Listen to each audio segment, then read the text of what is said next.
Hello, ladies and gentlemen, and welcome to the Fluffenbusters, where we put on a movie we love and create our own feature-length commentary.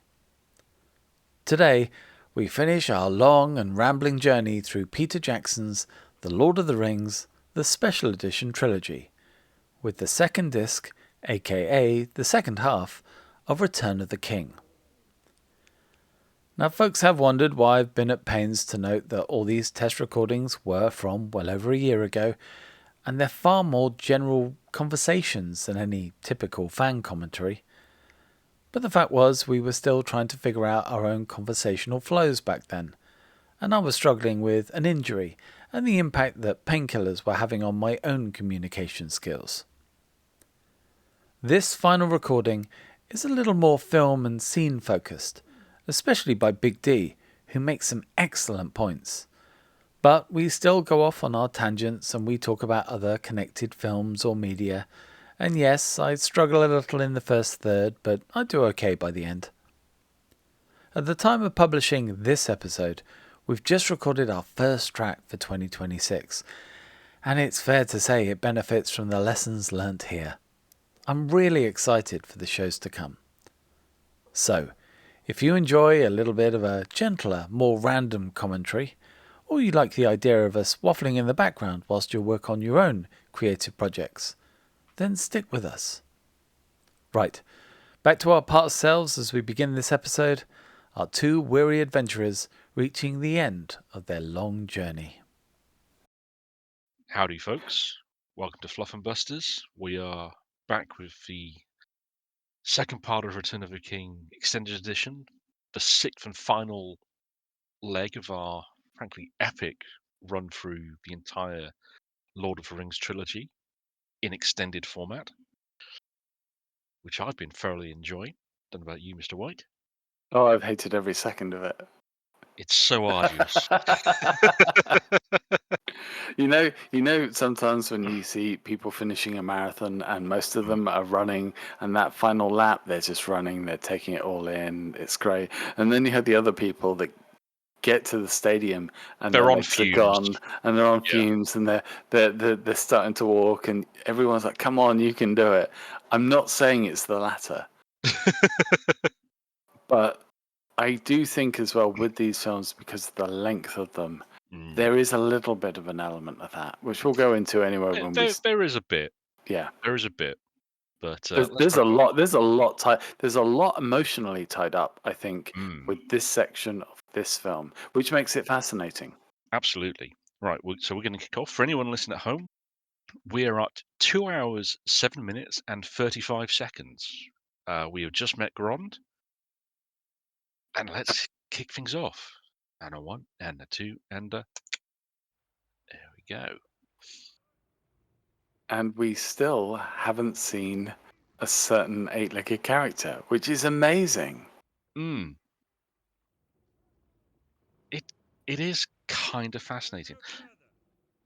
And I love it just for the fact that not only is it kind of wonderful, it's also a great cameo for, well, the entire production Yes. team, it seems like. If you were going to notice these three characters stood on the shore, you probably would have noticed Mm. them before now. Yeah. And the fact that they're not really, they're now getting within sort of speaking distance. Mm. And you would have had that kind of Shazam joke where they're busy talking at each other, but nobody can hear them. Mm. That said, they pull off this sort of green horde undead feel really well. Oh, yeah. And I tell you what, if Necrons could move like that, with that speed and intent, and a little bit of rage, I would love it. I mean, if someone was to do an Age of Sigmar thing and you had the Night Haunt animated like that, Yeah. that's how the Night Haunt should operate to a greater extent. So that could be fun. Mm. Oh, we're getting to it. Here comes the big lady. Cutting between these scenes as well reminds me of just how much color work they really put into the grading. I know we talked about digital coloring before, but Yeah. there really are color themes. Yeah. The image is actually pushed quite far, and you don't realize it until you see it compared to like a very different setting, Mm.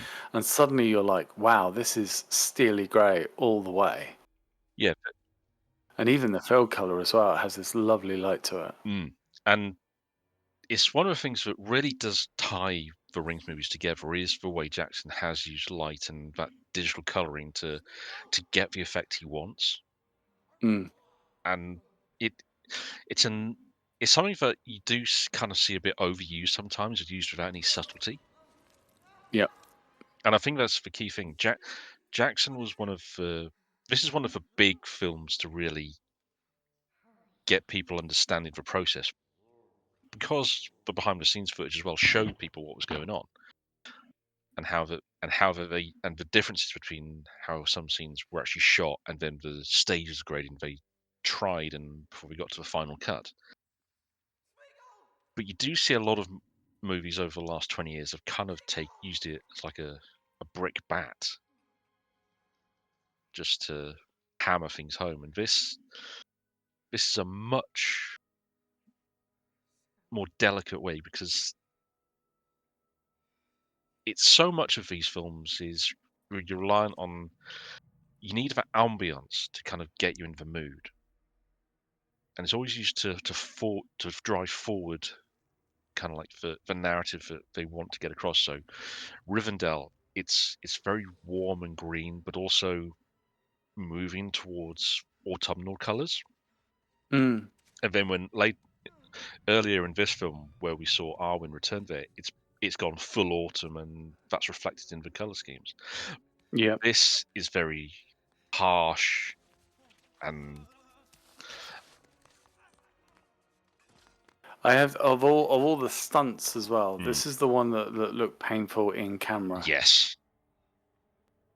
And there are a few little tweaks actually in these moments where there's some convenience and some, like, you saw that stuff being thrown over the side, for instance, in the film, not 5 minutes before, and you saw it dissipate as it fell down, Mm, and yet here it is all conveniently together. yeah. But it needs it for the film, Yeah. It's and it's lovely because you see independently Frodo and Sam mm, both realize I've made a mistake, yes. which is great. For completely different reasons, but it's wonderful that they both come to that realization at the same moment. Yes. And their reactions are very telling because Frodo is genuinely terrified. He's at a loose end. He realizes what he's done. He's shamed in a lot of ways. He's ashamed of himself. Yeah. And it's only later in the scene where Smeagol is actively taunting him that he starts to get angry and starts slashing to get towards him. Whereas Sam is pretty much straight into rage mode, which is oh. I cannot imagine going to see this films if you're an arachnophobe. I'm not the biggest fan of spiders in general, but good God. I think at the time as well, I think there was at least one person I knew who was a massive fantasy fan, Mm, and I said, look, because she had real problems, yeah. genuine problems with any form of this, Mm, and I was like, how do we do this? And in the end, we went and she had a hat on, mm. and Just to pull it down because so you could poke her when yeah, she was ready, good to go. Yeah. yeah, and Fair. the issue was that because she couldn't trust herself to close her eyes Mm, because she might be tempted to open them. You know, mm, it was one of those things. And yeah, there was so much. There was so much we had to do. mm, I think I actually went to a later screening with her, and that was why I was able to then go and go, like, sort of see the show and deal with her, mm. but without it impacting because I'd already seen it once before. Yes. So you could But you knew where the safe spots and when you needed to go, look, hat now. I always felt though that the way they lit the webs and the stuff. It was very much like ice. Mm. There's a lovely crystalline element to it. Yes, just so well done, especially in terms of building the horror. Mm. I believe that Shelob was based on Trapdoor. I think Oh, sorry, Funnel. Yeah. funnel web spider, yeah, native to New Zealand, and that's just terrifying in its own right. That it's based on something that really exists. Yes, I think it was something that kids like Jackson as well, unfortunately, came across accidentally when they were kids. Yeah.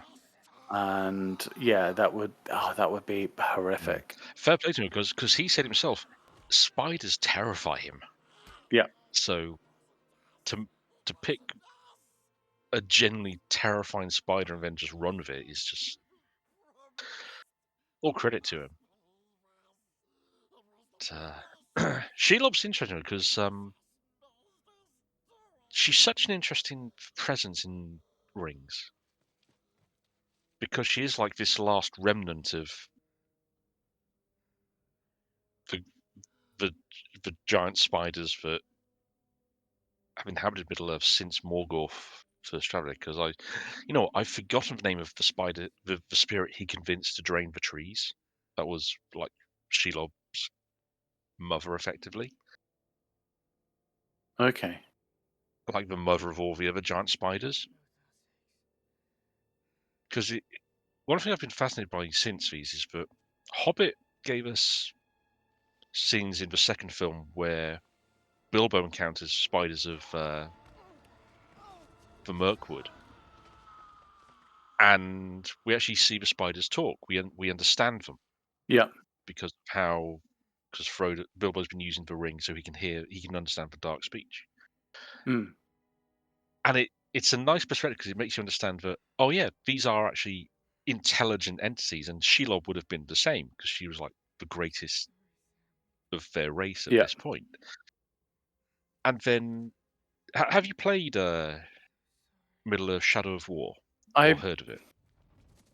I believe so. That was Because they like the sort. Is that the sort of Red Alert game for Middle Earth? no, this was Oh, the system they called it, like the enemy system. the Nemesis system, yeah. Yes. Okay. Yeah. I have seen that. Yeah, great system. Shadow of Mordor is brilliant. I have Shadow of War, just haven't had a chance to play the damn thing, mainly because I heard it gets real grindy after a Yeah. while, and you can't really beat it without spending real money. But I think they've changed things, but it's irksome. But it's kind of fascinating. One, because that Nemesis system is great, but because Warner Brothers they copyrighted it, so no one else can use the Nemesis system, which is a brilliant system, and they've only used it in 2 games. Yep. And that is honestly criminal because its implementation in the Shadows games, where any random mook can just become, they can go through phases, and as they face you, and as you kill them, they kill you to become or if you kill people higher up, they can ascend the ranks in their place and become literally your nemesis. It's quite fun. Mm. But Shadow of War does something interesting where they have your character interact with Shelob, but it's Shelob's spirit, and they make her into a very sexy looking lady, which Yes.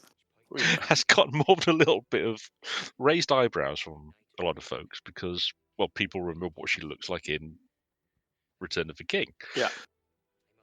But it is interesting because it does delve into the idea that, well, a lot of these creatures are not just creatures in Middle Earth. They have that spirit element. They are either spirits themselves or they're descended from spirits. So they have that element to them because of how Middle Earth was built. Mm. So it's kind of interesting. It's one of those things that I'm glad that it exists to give you that perspective on things, but it's just weird how they went about it. Gandalf really isn't just an old man. Mm. You know, I think I said, I don't know during which film, but Gandalf and the Balrog are like related. I think it was Two Towers when we were talking about their fight. Yeah. Yeah. It's not even ancestry. They are literally contemporaries of one another. They would have been Maiar spirits at the dawn of the world. They were the assistants of the gods in creating Middle Earth. And it's just, yeah, that's. I see this sequence leads to one of the bits I kind of regret we didn't see more of, where as the gates come down, we see a phalanx of Easterlings run in, Yeah. and that's it. We don't see any more of the Easterlings after that, which I always felt was kind of a waste because they had such a great look in the last film. Yeah, this is it. I think Mm, the designs for so much stuff mm, has been wonderful.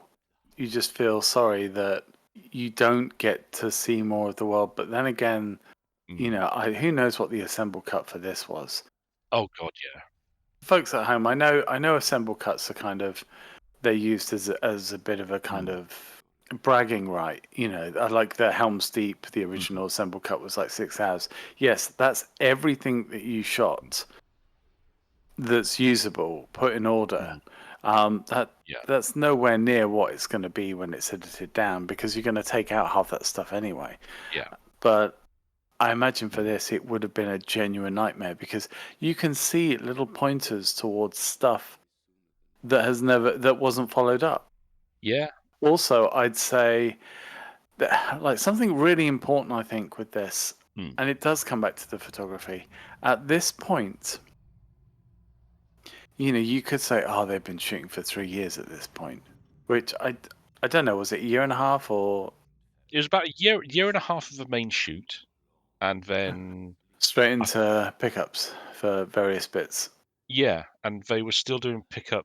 I mean, they didn't shoot for the entirety of the 3 years between the releases. Mm, I think they maybe spent like 2 or 3 months a year total for each of the three films doing pickup shots. yeah.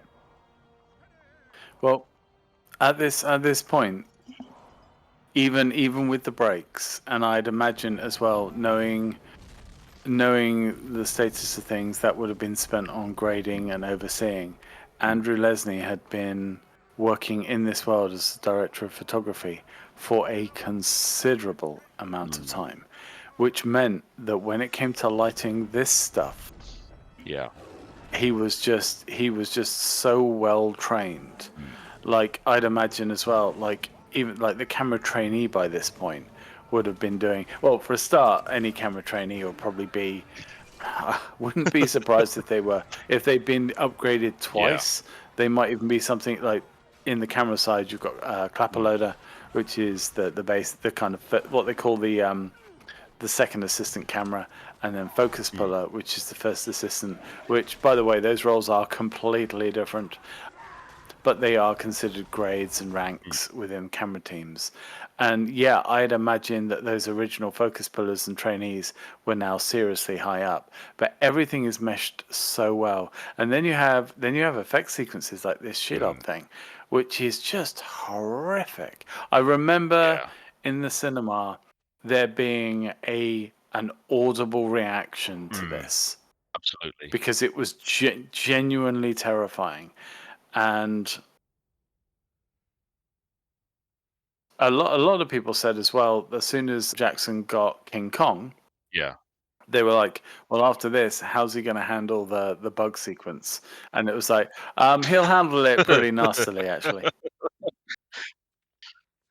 Yeah, that sequence is probably the main reason I haven't rewatched King Kong that often because it's really well done, but it's also really really creepy. I think it's the way that Circus kind of gets almost eaten and then has a moment of reprieve. And then, Oh yeah, he yeah, we had that odd little flashback of, not flashback, but vision of Kate Blanchett, mm, yeah, which is actually, for her character, it's more her Rings of Power persona because mm, it's like, hey, Get up. Get up, you're not done yet. Yeah, Come on. yeah. There's almost that smile that she gives is almost a little not tainted, but almost like cruel. It's like the fight's not done yet. Yeah. You can't rest yet. That you have to do this. She can't be particularly easy about it either.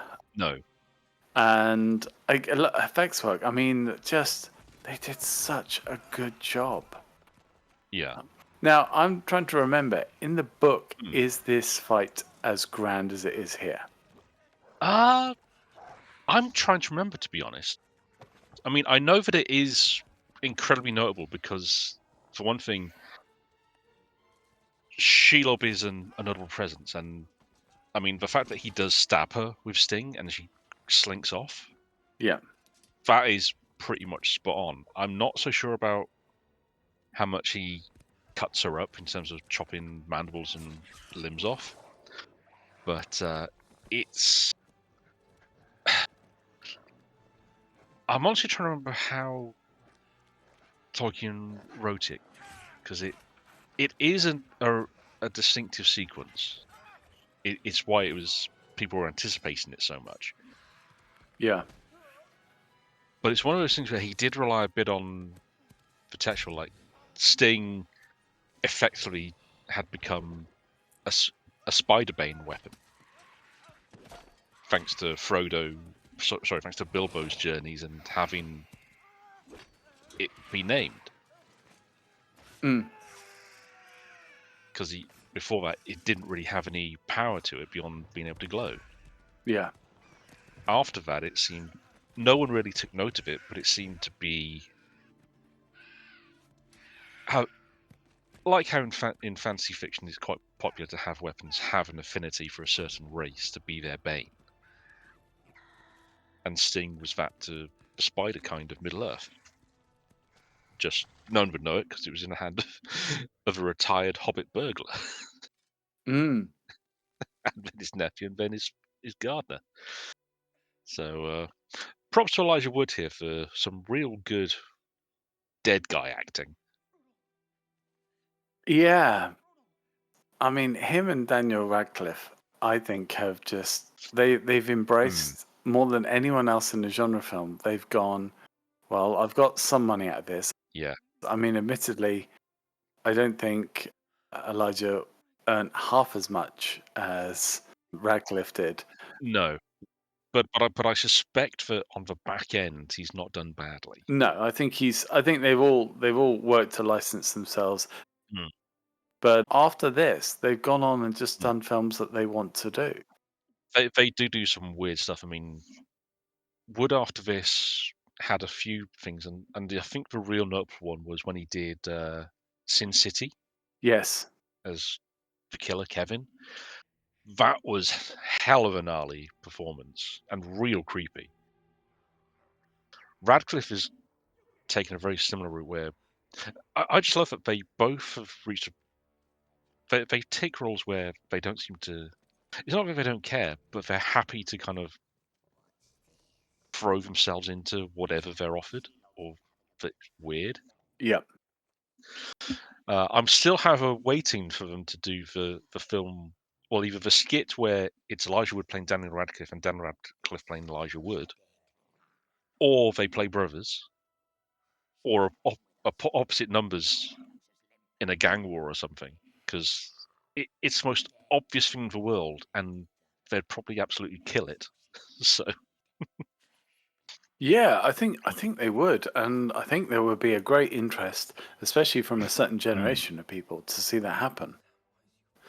But then I think you'd have to build into that and basically just start grabbing other people. So oh yeah, I mean, I mean, Rupert Grint would have to be in there somewhere.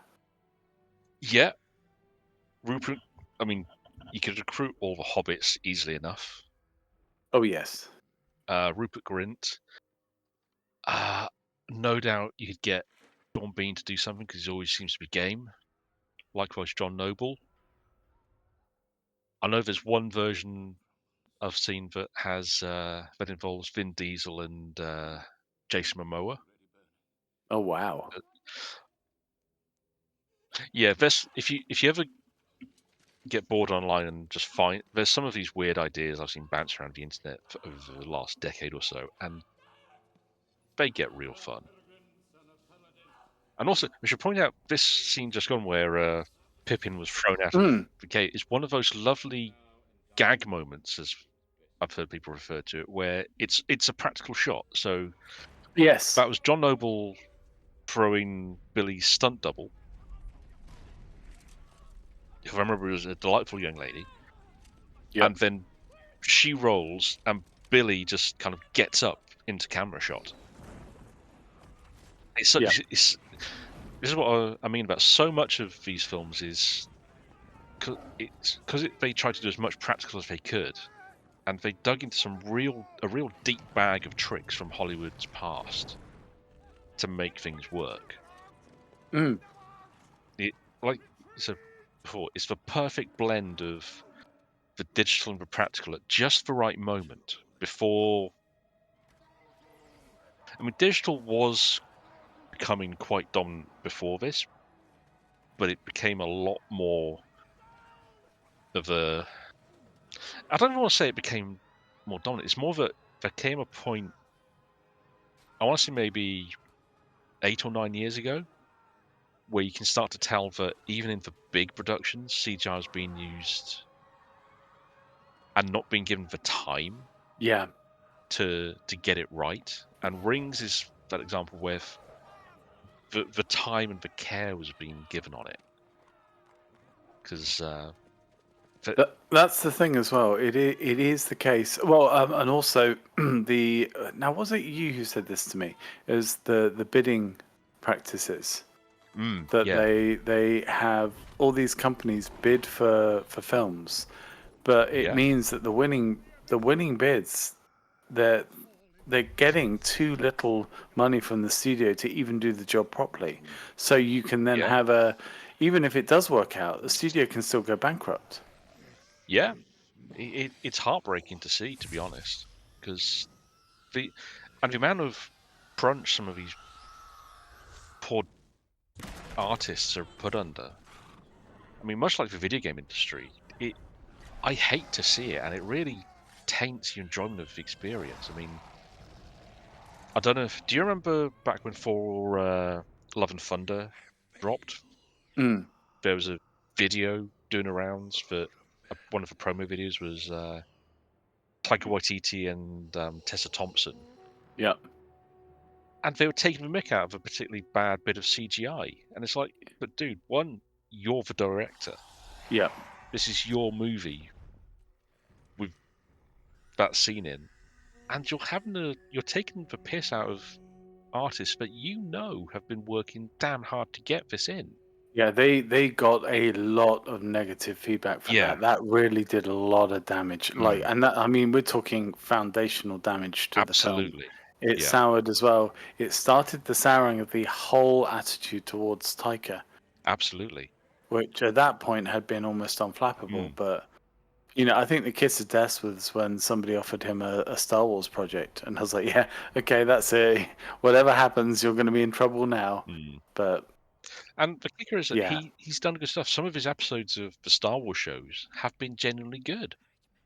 yeah, He's not a bad director. It's just it was tone deaf, and it's something that is kind, but it's also indicative of the industry. Sadly, that that's the attitude, and it's it's not fun. I mean, you see things like Arcane took like 2.5 years to mm, get season 2 out, and it looks wonderful.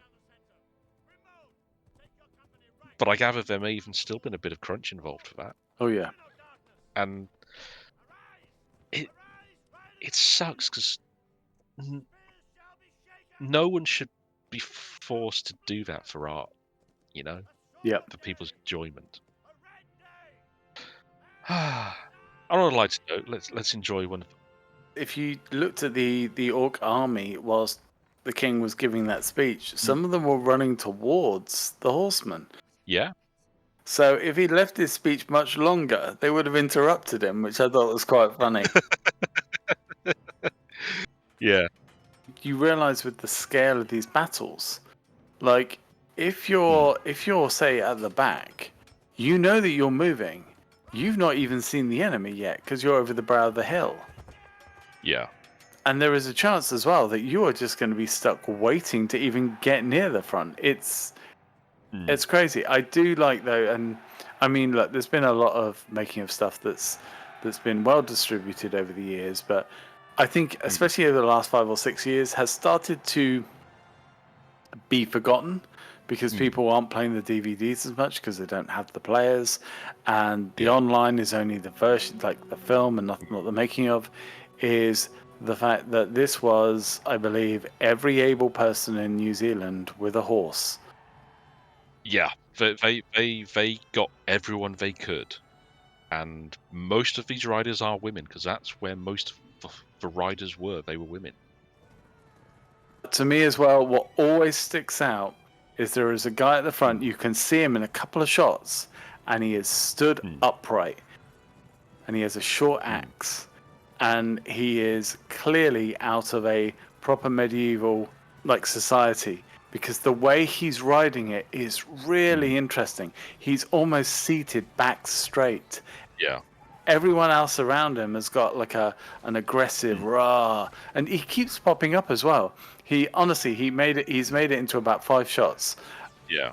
um I'll let you talk about this. Yeah. I love York's realization of, oh, balls. And again, no horses were hurt during this, Yeah. which was a going back to the horsey element. Oh no, there was our guy. He was still at the front. Yeah, the dude in the full chainmail, yeah. Yeah, and still sat bolt upright, like not even swinging. It was just like, yeah, the horse will do its work. And Emma like spends about 4 minutes screaming, waiting to throw his spear because he realizes that once he's thrown it, it's going to be a bit of a ball leg to get it back. But yeah, all of the work. The one thing that soured some of the horse lovers, as Yeah. I said in the last couple of recordings, was that fear that horses were injured doing this, and it was like, no, don't worry, don't worry. Couple of extras had like Yeah. accidents, and and obviously the cast, some of them suffered enormously, but the horses didn't, which is good.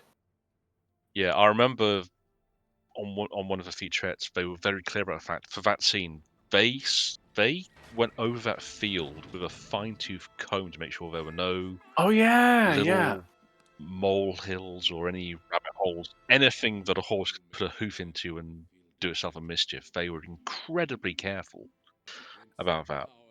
Like you say, you can't do much yeah. about someone taking a tumble, unfortunately. You can try, but it's gonna hurt. Oh, and we say goodbye to the delightful John Noble shortly. Yeah. And it's incredibly sad because there's the realization that Denethor did care. He just couldn't express it. He had so much other stuff in his head, and it just fractured his entire relationship with his family, with the children. Well, what was he as well? Was he Palantir infected? Yes, Okay. he'd been using the Palantir to. He may not have been directly under its control like Saruman was. Saruman had fully committed to the service of Sauron. Sauron did use it to influence Denethor, and it kind of pushed him to see the worst in things. Yeah. And everyone, don't for a second stop and consider how far Denethor has just run on Yes. fire, just for what's a Yeah. wonderful shot. Also, as well, you imagine you're chatting away with your orcs, and suddenly what looks like a flaming ball of human lands, and you're like, where the hell did that come from? Yeah. It's really a case of, what the? This is wonderful.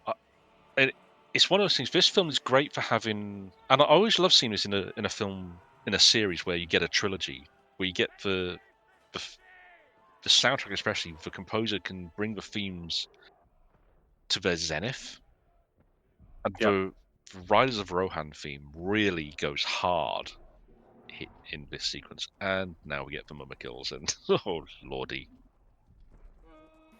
Again, I think it was the battle for Middle Earth Hmm. where you actually you play this battle, Hmm. and a lot of people have said, well, what better options could the riders have had to deal with these guys? Yeah, Because it was like the orcs are running away. I don't know if they were then regrouping behind them, but was it ever wise for the horses to try and charge their mama kill? it's a question of what else are you going to do. Unfortunately, it's interesting because in the books, the Murmecs are at the Pelennor Field, but that's not who the Rohan fight. Mm. The Rohan's big thing after pushing the orcs back is they engage with the Riders of Harad, because Theoden fights the Serpent King, Mm. the king of the Haradrim Riders, the guys who were in the Howders on the back of the Mumaks. So Yeah. it's kind of interesting how that, because we don't see them at all we see the Haradrim warriors back there, but we don't see the cavalry element, which is actually what in the books made them a force, Yeah. because they were like the opposite of the Rohirrim. There was a history between their two cultures, so it's kind of interesting. But I get why, because they want, again, it's film. They wanted something big and spectacular, and having introduced Flumamak in Two Towers, this is kind of the end point, Yeah. But it is very well done though, and that dude on the back there with like the champion Mumak is having a ball. He's probably, he's probably the cousin Hmm. of the guy in Mad Max Fury Road with the guitar. That would not surprise me. It shows you how weak they are in certain aspects. Mm. I mean, this all started because we were looking at like Warhammer adjacent films, Mm. and a Mama Kill, I liken it very much to a Titan. Yeah, yeah. They've got the crew that are working up there. Then you've got your one main guy who's kind of in Mm. charge of everything, but the beast is still a beast and will have its own free will, and it's how you control it. Yeah, yeah. I don't think anyone orders the arrows, the Mm. archers to shoot at their eyes, which, although wouldn't have made for a pleasant cinematic experience, would have been a bit of a deal. This is a great battle as well because it has Mm. more ebbs and flows. There are points where you think, yeah, this is working. Yes. Then it all goes horribly wrong, and then the next thing you know, Mm. they're on the up and up again, and you get several like almost fake out, not victories, but Yeah. fake out like moments of relief. And this is a great shot to. I like the extended version because you do see more of the hero orcs we've seen in previous scenes get their comeuppance, which is quite nice. Yes. Uh, Interesting side note: the Mummics actually, from a business perspective, an interesting one because it was the first plastic kit of its scale GW made. Really? Without because before the Mercurial is still a huge kit even today, but it came before the Baneblade, before the Knights, before even before the Plastic Giant that GW did back in the old world, which is now hilariously tiny. But it was a big engineering moment for them because it was the biggest kit they had tried to make, and no one had really expected it. And then they announced it on the back of a White Dwarf, and it was just like, do what? And it's still quite technically a significant achievement. So, wonderful little bit here with Gandalf and Pippin. I've always had a soft spot for this particular speech from Gandalf. It's Yeah. I'm actually surprised that people don't reference an element of in other works, or even in would you believe, let's just say, various services that we sometimes attend during life, because he really is trying to make this poor child essentially understand that the next place is not a bad place. Yeah, and Pippin's reaction as well, where he says, "Well, that doesn't sound so bad." Yeah. That is quite a nice moment from him as well, and it's a great moment between the two of them, a moment of understanding. I was just gonna say, I think it might be the moment where you kind of see Gandalf the Maiar more than at any other moment. Yes. I'm gonna butcher this Mm. now. Raistlin and from Dragonlance. Okay. Yep. There are two characters that are very similar to them in this Mm. moment. Being content with life, Mm. being ready to die, and then facing death in the right way. Yeah. Well, it kind of plays for Theoden as well, because one of the things we haven't spoken about is that Theoden knows he's coming to Gondor to die. There's a lot of that, isn't it? Mm. There's foreshadowing almost from the moment that he's saved. He's come back for Mm. one last time, just like Gandalf. Yeah. One last time to do his Mm. duty, and you see it as well. His armor for the final battle Mm. is very much like old armor, old heavy Yeah. armor. It's like he's being set up to Mm. die, but it's how does he do it? And it's a pretty good way. Yeah. But they had to be quite careful because there was the concern Mm. that people would get confused between this and Sauron. Yes. The design for the Witch King did go through a few iterations, It makes sense. which I understand. The wraiths were always a tricky one because in the books they never have a physical form, even when they're riders. Yeah. And so people were wondering right before the film, any of the promo stuff came out, how are they going to look? How are they going to do the ring wraiths? And how they did it, having them have these cloaks with gauntlets, and then with the Witch King giving him back brown with the extra plates on his shoulders. Mm.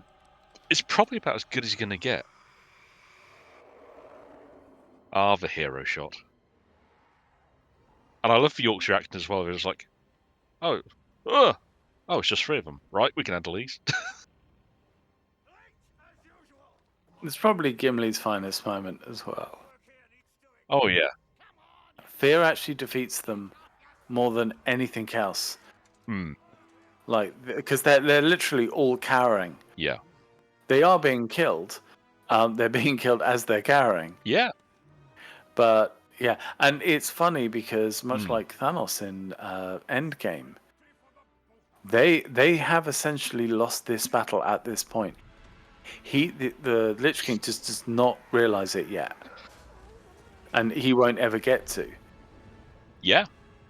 But they're literally moments away. Everyone cheer. It was Because, it was a bit of an odd.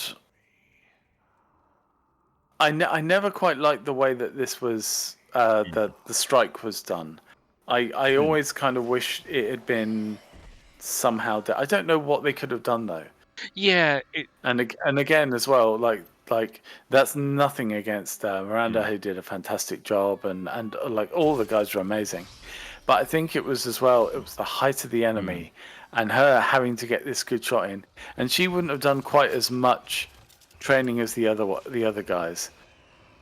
I think she did put in a fair amount. I mean, She did. I mean, she looked proficient. It's hmm, just it was really awkward, and they're wearing a lot of stuff. they are. I kind of wish that she'd used some of the swiping techniques that you'd seen in the Two Towers. Maybe a slash of some sort. Yeah. You know, because she had a really Hmm. clean form in that. It's a So tough one because, like, I get that for the Witch King, the whole thing is that because he's been bound to within these constraints that no man can kill him. He's yeah, actually got his own. weakness built into his descriptor, effectively. So effectively, anything could do it, and dramatically kind of putting the sword through his face does the job. But even the book, I think Tolkien just describes it as she strikes a blow, effectively. No real. That's it. Yeah. There's no real hero Mm, moment in the book, so it is well done here, and it's a nice. She gets a nice yeah. moment later as well. There's two things juxtaposed here that I always think is hilarious. Mm, One is that she defeats the main bad guy, but then is very, very close to being killed by a yeah. subordinate. Yeah.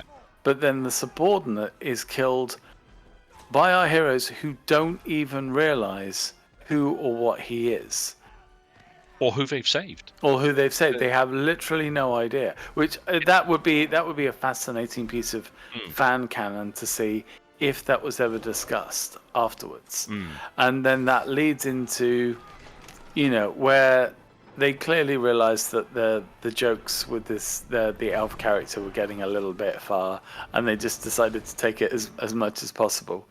yeah. And after all that as well, Gimli still doesn't care a toss. He's just like, yeah, that's just one. Mm. It I know that scene, it's divisive.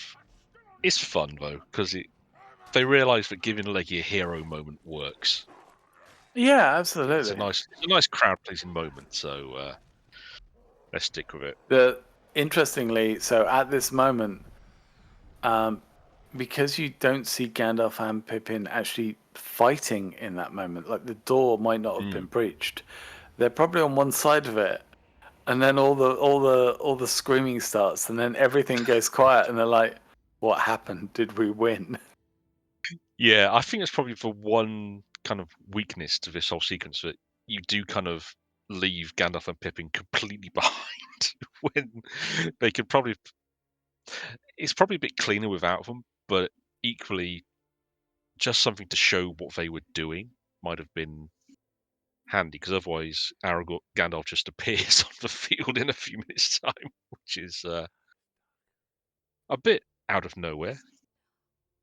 Theoden has a lovely sign off, Mm, and it's something that is a very subtle character trait that you can understand when he says it, and you realize that he's been going through it this entire time, and that is mm, that he feels like because he failed for so long, he now worries that he wouldn't be received when he passes on. He won't be received by his predecessors yeah. highly, and it's like, you've not done a bad job. You've done pretty good. You've led arguably the Mm. largest army, because I don't think the army after this is quite as large. He's led the No, after this largest is. army going. In fact, Mm. that surprises me. A lot of Rohan don't. You don't see Rohan at the Black Gate. I don't think. Well, you do see a few warriors, because AME goes, and there are a good few. There are actually a good few Rohan mixed amongst the warriors of Okay. Gondor. To be fair, it is a bit tricky sometimes to distinguish from, purely because of all the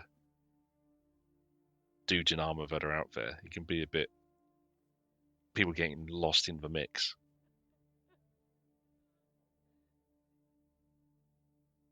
Yeah, this, and there they both are with not a scratch on them. Yep.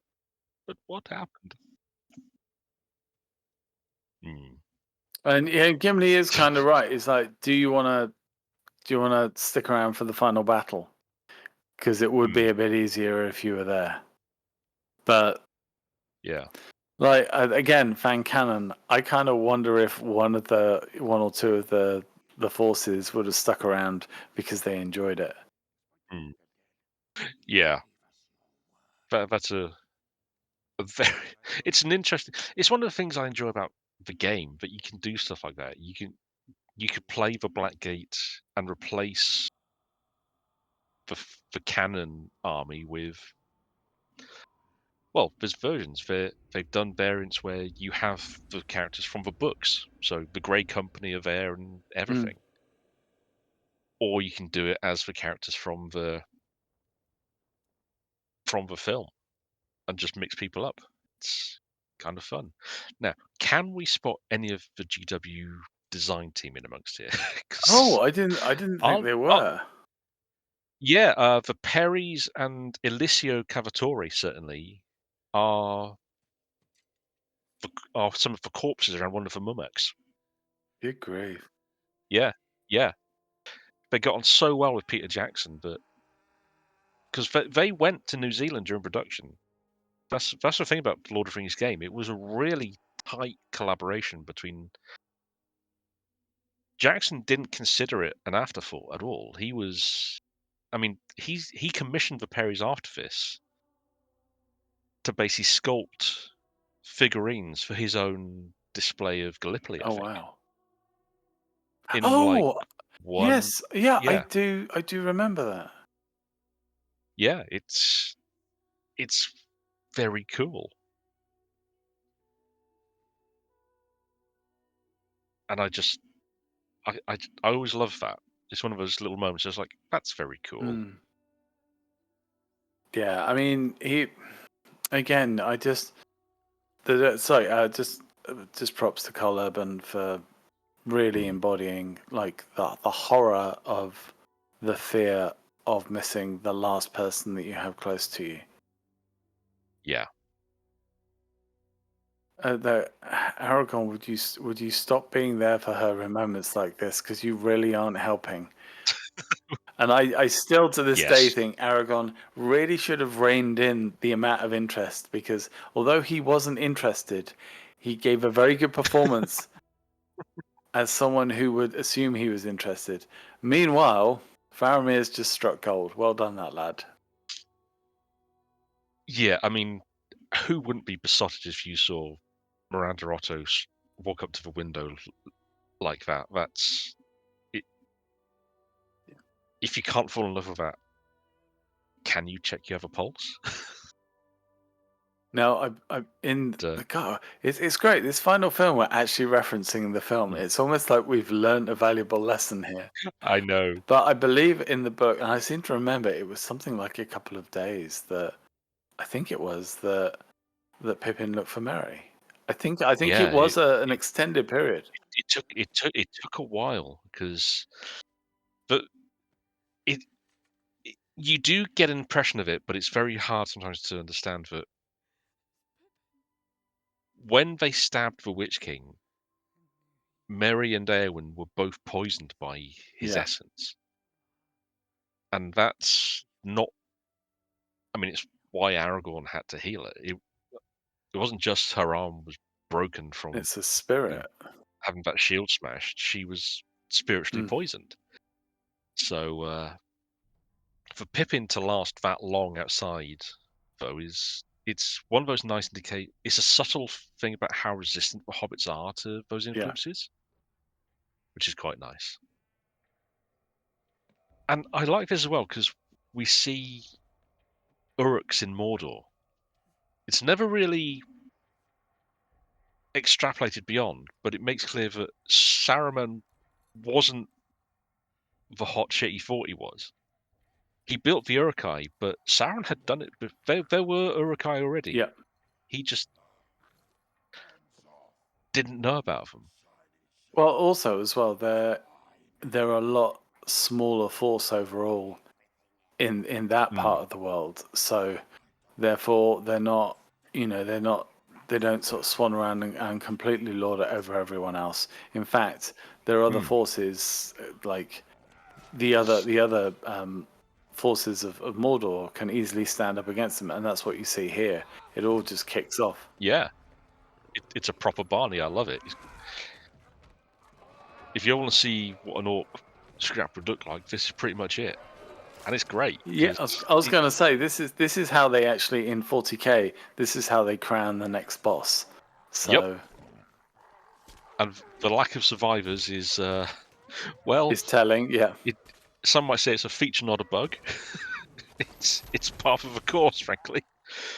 And some Has anyone dubbed over this, by the way, with elements from Dawn of War and Space Marine 1? Have they just used all the orc voices? Because that'd be if brilliant. they haven't, I'd be very surprised. But if anyone's listening to this fancies a crack at it, please do so and send us a link because I'd love to see it. Oh, just record. Go to a Millwall game and just record the crowd That as there and well. just play it over the top. That would be Yeah. fine. You know, orcs staving their head in while you hear in the background the ref is a wanker. I think that's just perfect. Oh, okay. So certain things always stick in my Hmm. head, and they had a couple of these earlier at the. I want to say it's Barad-dûr. It's the evil Hmm. fortress with the underlighting that the Yes. Witch King comes Yeah. out from. But they have very distinctive statues, and they have a couple there that you've Hmm. just seen, and it's the closest that Jackson gets to almost like a Giga alien-esque kind of sculpture. Yeah. It's really interesting. And it shows you as well how dark, and because you think is from the first orcs that we Hmm. see and the first enemies we see, these I think have gotten far more extreme, but we've gotten so used to them that we barely even notice. Yeah. Like these should be utterly. It's like Sam here. These should be utterly terrifying to Sam. He does not give a damn. Nope. He is beyond rage, He's come a long way, bless him, as our Master Samwise. and it, all of them, I think.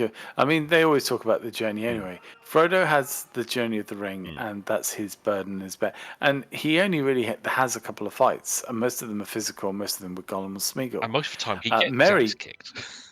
yeah, Merry's the one who actually kills the most Yeah. Yeah. because you see him in that battle, and he's going for it. But yeah, it's all of them. All of them have their moments, and Sam becomes really cold-blooded. And in fact, Hmm. if the hobbits had come across Gollum Smeagol again, Oh yes, and Sam. it would have been a fair fight, Sam would have had him. Yeah. If they'd met before Mount Doom, Sam would have not held back. Yeah. At this, if Gollum had turned up here, yeah, he ain't walking away. But this is I love how they've given Frodo that dermatitis around his neck where the chain's been digging in. It, Yeah. it's something that's been subtly building over the trilogy to show how it has become this great weight, and it's having a physical impact beyond just draining him.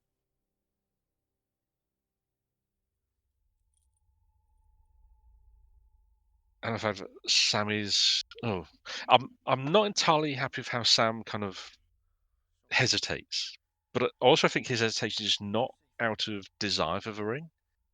No, he can see the addiction. He's worried, Frodo, and it takes Frodo basically saying, "Look, I need to carry this. I don't want this. Isn't your burden." Effectively,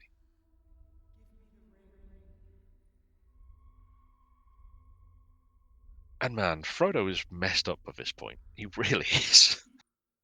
Yeah. Well, there's a couple of things because actually in his face right now, he doesn't look as bad as he's done before or Hmm. later. It's because he's the spider. He's been stabbed in the gut with the spider abdomen. But he's had that Um, respite from the ring, so he's but been he's able had to. the respite Hmm. from the ring, so So ironically, this was probably the best thing that could have happened to him, giving him that chance to recuperate for the last stretch. Which is meanwhile, we have every single cosplayer at a Warhammer 40k event. It doesn't quite fit right, but we'll get there. We'll just get there through sheer determination. I want to cosplay as an orc. I think that would hmm. be fun. See, I'd probably have to cosplay as a guardsman purely because of my height, but I get worried when I see people cosplaying Catachans and they've not put the effort in for Arm Day. They Yes. they really haven't. It's like, Yeah, all right, I, I don't think though anyone really could achieve that sort of thing without chemical stimulation. And apologies to anyone out there. The chances of someone listening to this whilst they're benching to prepare for a Catachan appearance are slim. if you are doing that, please tell us because we'd love to know. Yes. But also, if you don't have a red bandana and white vest and some camo pants in your wardrobe, do better. I love that Gimli sat in the steward's chair here. That's yeah, Oh yeah, he does not. yeah. No F's given. I think there's this unspoken rule by now as well that I'm sorry, this is the king. You know, the Mm, steward. One of his sons is dead. The other one is really on their side and is injured mm, anyway. The main steward is burnt to a crisp. Yeah, nobody spent much time trying to find his body, I notice. yeah. And yeah, See, this is probably the scene where I think that not having Imrahil is quite glaring because he is supposed to be here. This yeah, this is he's the voice for Gondor in this moment. Because Aragorn, it's only really through Imrahil basically permits Aragorn to become mm, king. Because technically he is the next senior member of the Gondorian ruling class at this stage. He has been commanding the siege from the book, so it's a bit of a shame not to have him. Again, I get why, because it's a whole other element to introduce and kind of cuts the legs out from underneath the rider's charge. If you have this massive, heavy cavalry force of literal knights yeah. to call on, but it is a bit of a shame that you don't have that input into this scene. Now, after the end of the War of the Ring, as I believe they call it, Mm. are there any Palantirs left? Well, that's the thing. A lot of them are missing. The only ones they knew about were the ones held by, well, this one and the one held by Saruman. The others, no one really knows where they are. Uh, there's clearly one in Barad-dûr somewhere, Yeah. or Saruman has access to at least. Sorry, Sauron has access to at least one, because originally they were held by the major kingdoms, so or in the city. So there was one in Minas Ithil, what's now Minas Morgul, where the Mm, where the Witch King had his seat. That was sort of the base of the ladder of Cirith yep. Uh, there was one in Minas Tirith, one in, and I've forgotten the name of the tower where Saruman. There was one, but there was one there anyway, and there was one in Arnor at least. So there were several, Yeah. but when places fell, a lot of them went missing, or were either destroyed or captured, and no one knew. Yeah, and you'd always wonder as well what was in them. Was it a sense of essence or Hmm. But the thing is, they were never an instrument. They weren't something that was designed by Sauron. They were actually made by the Númenóreans.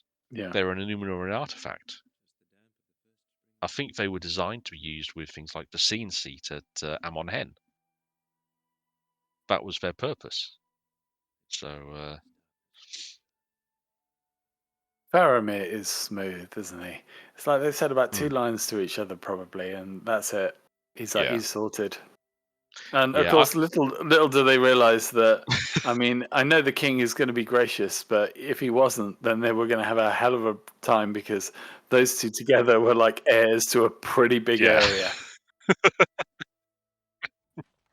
yep, So you've got fields, you've got hobbits, and then you've mm, got two big cities in your kingdom, and they both happen to be married to each other. yeah. Because at this point, Éomer has no one else. He's not married. Although later on, he marries the daughter of Imrahil. Funnily enough, Oh wow! yeah, and then their son, I think, is called Alfwine, and Rohan afterwards. I was actually doing a bit of digging because, or I found some stuff online earlier this week where, if you really dig into things, Aragorn, once he ascends the throne of Gondor, does some real. He's he's effectively Tolkien's image of the the perfect medieval king, Yeah. and he works to make the perfect medieval kingdom, the sort of kingdom that never did exist and could never exist in reality, where he basically, well, let's see, he makes Faramir his steward and Hmm. gives him rulership of Ithilien and Osgiliath. Yeah. The fiefdoms, he kind of fully deregulates them, or gives them fully. He kind of releases them from their oaths, in essence, as fiefs of Gondor, so they're now kingdoms in their own right. Rohan, he and Aemir kind of re confirm the bonds of brotherhood between their two kingdoms, and then he basically rules as High King of, by common acclaim, of these combined nations, in essence, which is in turn taken up by his son. But it's one of these things that it's the sort of thing that could never exist in reality, because that's not how people work. No one could make it work because, well, we're people and we're messy and we're stupid at the end of the day. You know, Yeah. that sort of rulership, it always goes awry at some point, which kind of ties into the idea that the notes Tolkien wrote for a sequel would have had a cult of Sauron kind of arise in the generations after Aragorn's rule. Not and amongst the nobles, effectively, of Gondor, Mm. as like much like in Warhammer, where you have chaos cults, like the cults of pleasure and the like, are massing amongst the noble classes quite often. The same sort of thing. So it's an interesting thing to consider, that because Tolkien wasn't deconstructing the medieval myth with these books. A lot of writers have done so. Is George R. R. Martin, most notably. He his books are effectively the anti Lord of the Rings in a lot of ways, and Yeah. he does put the boot into the idea of the destined ruler, the king that's promised, Yeah. as he puts it, is something that he delights in putting the boot into, often and with little to no subtlety, which is part of what's the joy about those books, to be fair. But it's it is interesting to think of it in those terms, because he did kind of have a vision for what he wanted, did Tolkien, and it's an admirable one, even if it is one that is nigh and impossible to become a reality. So He had this love of old stories, so he wanted to create that sense yeah, of the classics. Which, let's face it, the classic stories tended to kind of avoid the day-to-day difficulties, mm, and just like the hero would somehow make that. I mean, like here, you know, Sam and Frodo have made it so far, and they've had a lot of issues to face, mm. but they could die of poisoning literally in the next Oh yeah, step. They could fall yeah. over, they could faint, they could never get up. And in George R. R. Martin, I think you would have an element of that. You would have this feeling that a king might do so much, they might King of the North before Robb Stark, his brother. Oh, no, yeah, yeah. Rob Stark. Robb, Yeah, yeah. do everything right, and then Make one mistake and yeah. boom, dead. Mm, And it's the same with so many of them. And I think that's what you wanted to sort of kind of strip away. That mm, often as well, sometimes the most unworthy of people end up at the end yeah. being there. And here it's the other way. But I think audiences embraced it. It's Oh just, yeah. I mean, by there's this point, go on. No, I was just gonna say, there's a reason those sort of stories do resonate with folks. People, it's it's in the name, it's fantasy, but people Yeah. like to see these ideas and have that element of hope in their stories. So,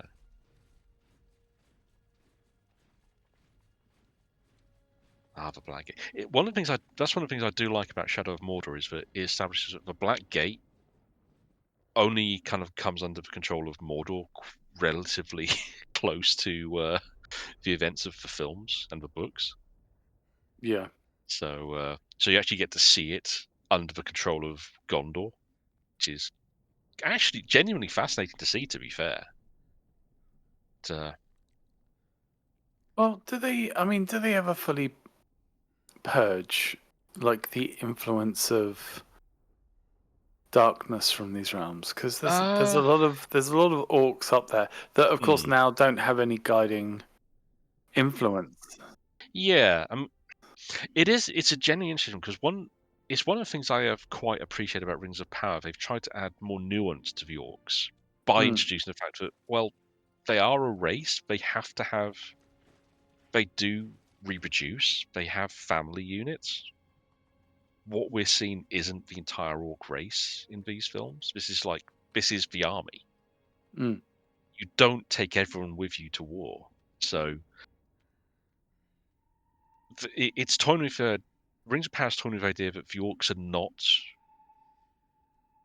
an evil race inherently, but they've been under that influence for so long, yeah. and they were made. They're made from elves. They're elf kind. They're broken elves. So I like the idea that no race is inherently evil. I always find that reductive to have a race just be purely bad.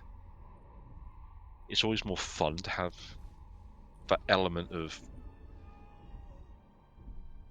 well, we might know them as being bad, but that's not by nature. That's by nurture. It's more interesting that way. Mm, So I know it's something that some folks do get a bit stuck on because they'd rather have a definitive enemy, and it's kind yeah. of why in 40k Tyranids work so well because they are literally the mindless swarm. Yeah, So, there's nothing really that you can't try and inter. I mean, mm, admittedly, they're not evil, which mm, is the irony of it all. yeah, They're just based on instinct, but mm, they're not. Yeah, they're not. They don't come with moustaches that they twirl every 30 seconds. yeah. There's also no guilt in mowing them down in the hundreds. Yeah. Again, I've always preferred this extended version where we do meet the mouth of Sauron. Yeah, so it's kind of a Tom Bombadil-esque Mm, level of knowledge amongst, like, people would know that there was this character that wasn't in the first film. People would mm, have at least heard about it. Of course, by the time that this third film came out, like, the public's perception towards this thing had mm, radically changed. yeah, But yes, there was so much build up to this idea of who is the mouth of Sauron, and there was yeah. a lot of speculation as well about who was going to play him, Mm. And they and picked. also how they were going to make the mouth work. Mm, it's a wonderful bit of makeup work, and just the subtle use of digital to make the mouth bigger as well Yeah, works so well. because at one point the mouth was going to be horizontal, Yeah, yeah, yeah. and They really it were really digging didn't into the work. ideas. Mm, yeah, but I think they said they used a special gelatin makeup to give it that stretch and tearing effect. Yeah. Uh, I think they used some of what what was called hot flesh that the guys doing Farscape pioneered. Mm. I think I could be wrong on that score. So again, please feel free to correct me in the comments. Uh, and it's Bruce. Oh, what's the actor's name? Bruce. He played. Oh, it's the heli pilot from Mad Max. Yeah, the gyro captain from Mad Max 2. And and I think Jackson had been wanting to put him in something. He was Mm. one of those actors. It's like him and Lucy Lawless were the ones that everyone instantly went, "Well, you're filming there, so what role are they? Not even if they're going to Yeah, play a role, what role would they play?" yeah, And then they realized, "Oh, hang on a second," and they couldn't get Lucy obviously for mm, various reasons. yeah, But for him, yeah, it was lovely that they chose him for this part. And of course, when they absolutely. announced him, was quite late into the day. Mm. I think they, I think they did something with his head Yep. afterwards. I think there was a little like lost shot that they planned that maybe he was just going to Still call out or talking. something. Yeah, Mm. but Yeah, this is actually a really interesting sequence because so much of it changed from when they shot it to how it eventually ended up. mm. So Oh well, I mean, yeah, this scene as well with yeah, Aragorn and stuff went through huge rewrites. Like mm, like he was. And this again, it's weird. With Rings of Power, it gives you the opportunity to see better what they were planning to do at one point, mm. which is, I believe, that you were going to see Sauron in his like beautiful form, his elf form. Yeah, he was going to incarnate as this angelic figure. Try and the whole thing where the whole sequence where Aragorn is looking at the eye and kind of lowers Being his sword. tempted, yeah, Yeah, and then when he looks back at them and utters for Frodo, that is all supposed to be him looking at Sauron personified, actually in person, presenting this beautiful angelic figure that offers another way out of things. Because this is the last stand. This is a suicide mission, yeah. and everyone here knows this. They've got this is a small army that's just gone there as a distraction. It's like, yeah, a holding mechanism. It's Yeah, crazy. and I do love that because it's again one of these classic fantasy tropes. You have this small force who ride out, and they've gone out and just poked the Darkwood in the eye and said, "Oi, come on, Look come at on, go me. think you're hard enough," just to let their friends have a chance. But yeah, and they changed the whole thing. So the orc we see, sorry, the troll we see later on fighting Aragorn is supposed to be Sauron. Yeah, yeah. Didn't they CG over the top of him or something? Yeah, they painted that troll in instead. Which is crazy because Mm, that's, and again, they were able to do it because of the care mm, that they took. I mean, look at those forces. I mean, yeah. you do wonder as well why Sauron didn't just unleash the full might of his army beforehand. Well, he And because if you're Aragorn, why mm, you didn't just ask a convenient forest to stand outside the gate? well, I think for Sauron, he's a ham. Sauron is he, he's Morgoth was always the mastermind, the brooder, the one who would kind of smash someone with no second thought. Sauron is he likes an audience, you know, Hmm. and that's something that comes through in a lot of the texts as well as through this and the Rings of Power. He likes people to know ahead of time what he's going to do to them, and he enjoys explaining himself. But this is great just to see lovely moment between our elf and our dwarf here. Yeah, Very touching, and does sum up their journey quite nicely throughout these three films yeah. because they've gone from a very antagonistic relationship at the start. I do wish we'd had more dwarfs though. That would have been nice. Yeah, because especially because Gimli became such a comical character because he Mm, was needed within that group. yeah. But to have another like a serious dwarf doing his stuff would have been great. Mm, And like the Hobbit kind of struggles with this as well because as you said as well, like mm, they made some of the hobbits almost humans, and they made them mm, heroes. They made the tragic king a tragic king, less of a dwarf king than just a king. mm. And you don't really end up with, I still think that dwarfs have suffered. I think Rings of Power probably has the better dwarf representation. Oh yeah, Rings of Power's dwarves are pretty spectacularly characterized, just in everything. Even in terms of how they get across how Moria would have looked at its peak Mm. is, and just little things about how things would have operated and why it was so renowned, and the personalities of everyone. No one feels underwritten when it could have been very easy to. And for Hobbit, I, as I said before, I'll give it credit because it did make. You can actually look at all of the dwarves in Forest Company, and they do clearly have a story behind each of them. You can see that Yes. from their The clothing, costume, their and yeah. equipment. The tragedy that so much of it, unless you have to kind of dig to find some of it, which is a shame because so much they do actually work. A lot of it based off more in Battle of the Five Armies than it does in the other films, unfortunately. Mm. I mean, Jimmy Nesbitt comes off, I think, the best out of all of the dwarf actors, mainly because, well, if you hire James Nesbitt, you're not going to get a performance out of him. Yeah. Ken Stott and Dwallin's actor Scott, he was in Outlander and so much other stuff, and I keep forgetting his name. Graham McTavish, probably the other three, but of the other two who do well. But that's because they do have the more fleshed out roles. The other dwarf actors, they're, like I said before, they come across, they get used sparingly and not always to their strength, sadly. But Yeah. they didn't have personality in the book, sadly. So they got more. They could have just been wearing cloaks because that's all they wore. How they were described in the books, that they just wore cloaks.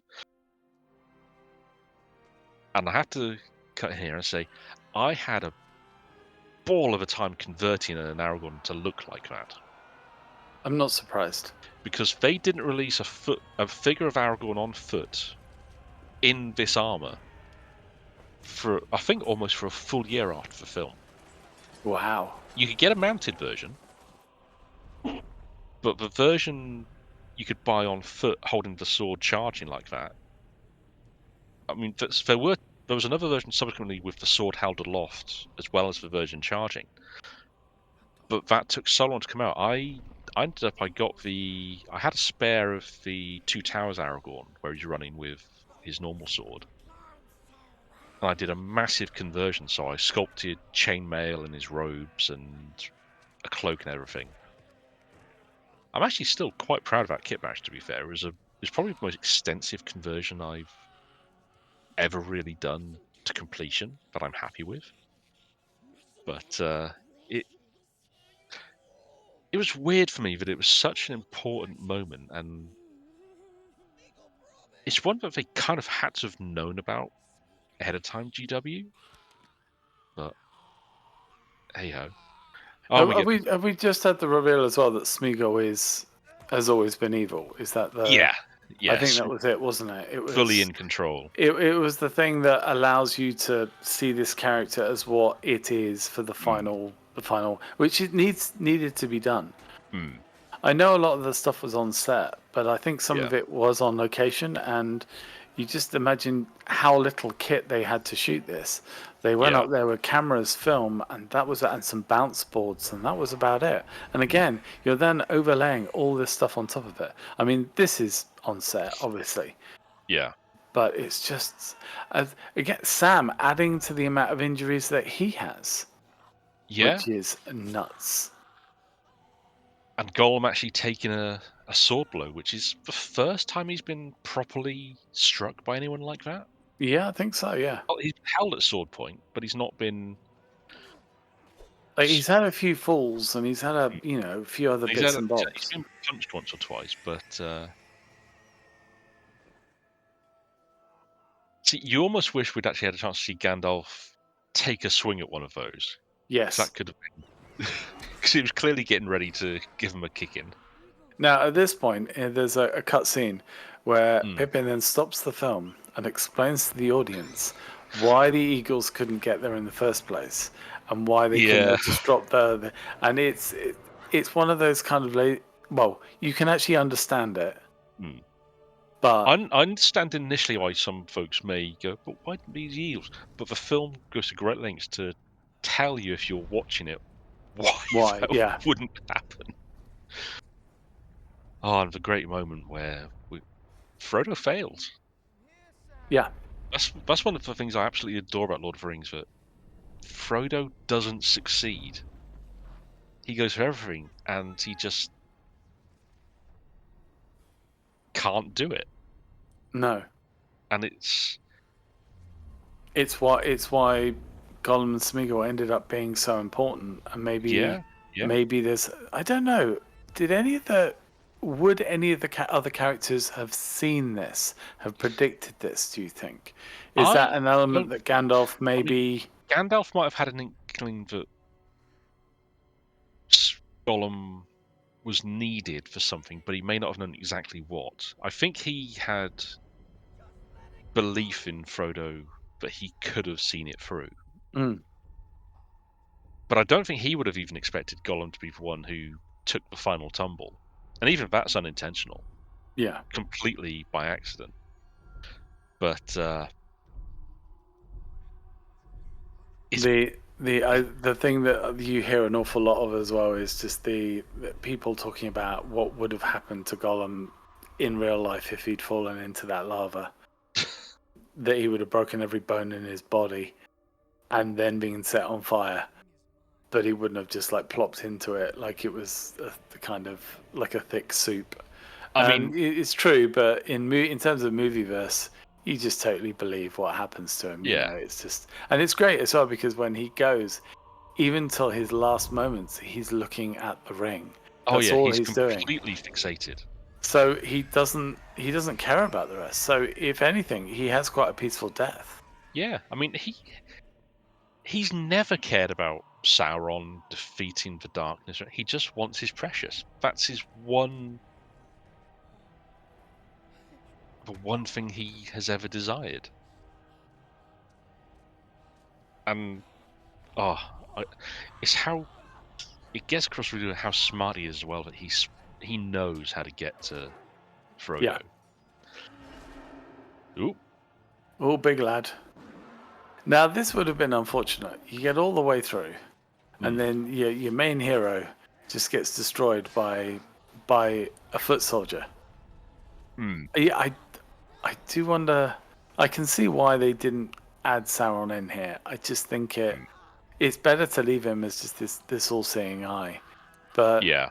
um, I get why they were considering it because it for the fact that after the prologue he is literally just the eye. There's yeah, nothing physical to Sauron at all, and it's really hard to have your main villain be just. I mean, we actually do hear him talk a couple of times when Frodo's at Amon Hen and sees this is all. We hear yeah. Sauron talking to him. But that is the only interaction he ever has with anyone. And that's actually kind of weird that we never have anything from his perspective. It's always his henchmen, effectively. And even then, they're kind of, well, the Witch King, who's, well, the Witch King, and then Orcish goons. I think it's notable, to be honest, how that played out. Mm. And there are so many things that are coming to a point here now as well. Mm. It's really well played. There's a lot of elements, and you Yeah. just think the you'd be tempted to just stick with Frodo and let it all pay off. And this kind of comes out of nowhere because you don't think it's Mm. it's going to be resolved quite that quickly. Yeah, it's real sudden.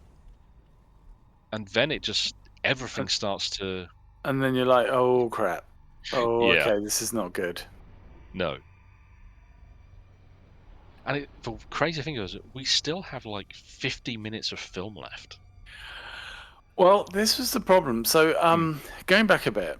Yeah. So For a start, did you see this with the same group of people in the same situation that you saw the first film in, or like me, had the aura around the film changed the circumstances in which you saw it?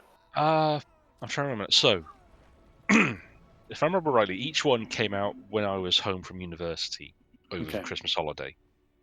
So initially, I saw each one on my own. I think when I went back, we didn't see Fellowship as a group, but we did watch it quite a lot on the DVDs. Okay. Uh, I think we tried to get to see Towers and Ring and Return as a group, but I'm not sure if we did, to be fair. I know I saw all of them a couple of times at the cinema. I remember that much, certainly. It kind of depended on, because it was weird. Where I went to university only had a single screen cinema. It was a theatre, and it showed one film a week. Mm-hmm. um, which could get interesting. Otherwise, we had to take a travel into Swansea, which is a good half-hour away to for a bigger screen for a multiplex. But I know I did see them all a couple of times because I was so invested in all of them. I know that by this point with Return, people knew more and were more interested. I was quite fortunate that my housemates were, for my first year, most of them were kind of a-holes who ditched the place with us. But the guy I shared a place with for most of university, I was quite lucky that he was a nerd like me, and we were into a lot of the same things. Okay. So we could connect that way. And I mean, I bought all the extended cuts and the regular cuts on DVD, and we'd watch those ad nauseum on our off days when we had a Mm. chance to. In fact, he found a lot of hidden stuff on some of the DVDs that I never did, because he liked to mess around and find the Easter eggs that were hidden in the menus. Yeah. And that's something I miss as well, that those were a thing. But yeah, it was real interesting Because doing that. the reason I say this is Hmm. because I think by the time I watched the first one when I was living out doing club graphics in the New Yeah. Forest, and then by the time of the third one, I was quite well established in a bank in Bournemouth. Hmm. And so people had said, "Oh, come down, we're all going to go see it." But I ended up seeing the first one with a couple of friends that I knew and we could enjoy it. And the Yeah. third one I saw with a whole bunch of people from work, and it just felt very corporate. And I remember Hmm. they had local cosplayers dressed up there, Yeah. and it was funny because some people were like appreciating them, and like Hmm. I did, but others were like taking the mick, even though they were desperate to be there. And I remember Yeah. even at this point, there were some people that were like, "Oh, get it over with." Like really, like Hmm. it's like you've come to see this film, you've seen the other films, and you're moaning about it going on like Yeah. 15 minutes too long. And I Yeah. just remember it being this really odd atmosphere Hmm. of like this is what happens when influence. It was the first time when I could see people who remind me of what influencers are now Hmm. going to see a film and not Yeah. caring about the film, they cared about being there. Yeah. Yeah. I was quite fortunate that a lot of folks I went to see films like this with, we knew what we were going in for. We Yeah. expected it, uh, and we knew what we wanted. So, Mm.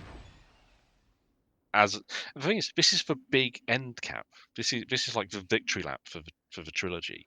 Mm. The endings, you need them because it literally takes things back to the beginning. If it just ended with Aragorn's crowning, that's kind of unsatisfactory. It need, without the scouring in there, which I fully agree with their reasons for cutting it, because it would have added a whole extra, at least an hour to the film in essence, Mm. and it's not necessary for this sort of production. If anyone takes another stab and makes it like a TV series, I think it needs to be in there because it works in that context, in for that sort of production. But for this, the endings we get. The only thing I wish is that we had some of the little scenes that we know they shot with Gimli and Legolas, so showing what they did I afterwards. I always feel that would be, I mean, because we're not far off at the 25th Mm, anniversary, I yeah, imagine that they would probably do that. I mean, they've got no I would reason hope to so. hold on to them. Mm, They get them out there, get them seen. It's not mm. like it's going to damage the film. It's all God, good. I have to admit, for me, I think I think the problem with going back to the show and not having the scouring no. is that is a really solid ending Mm. that then kind of that's when you start to get the drag. And I almost wonder Yeah, if they I and can get that. I know it's controversial, but I almost wonder if they could have just the getting home and then Mm, possibly the Grey Havens could have been combined closer and mm, maybe had them seen off at the yeah. Grey Havens by Aragorn and the like. So you actually had Mm, a good goodbye. That would feel better. And then get rid of the Sam thing. Get rid of the Sam mm. ending because the Sam ending is just that's the extra one. That's the one you didn't need I, I because can, I can, I can understand that. I don't necessarily agree, but I do understand it. yeah. I, I, I, I mean it's terribly tricky for mm. them. Oh, But absolutely. I do not ever want to be in the position they were with this because the people underestimate how much work went into these films, mm, and not just in pre and post.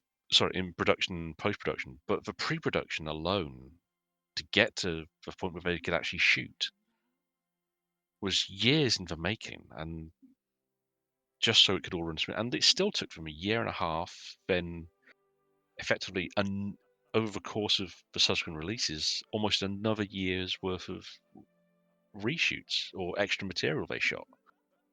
And they was, as we said, they were still edit.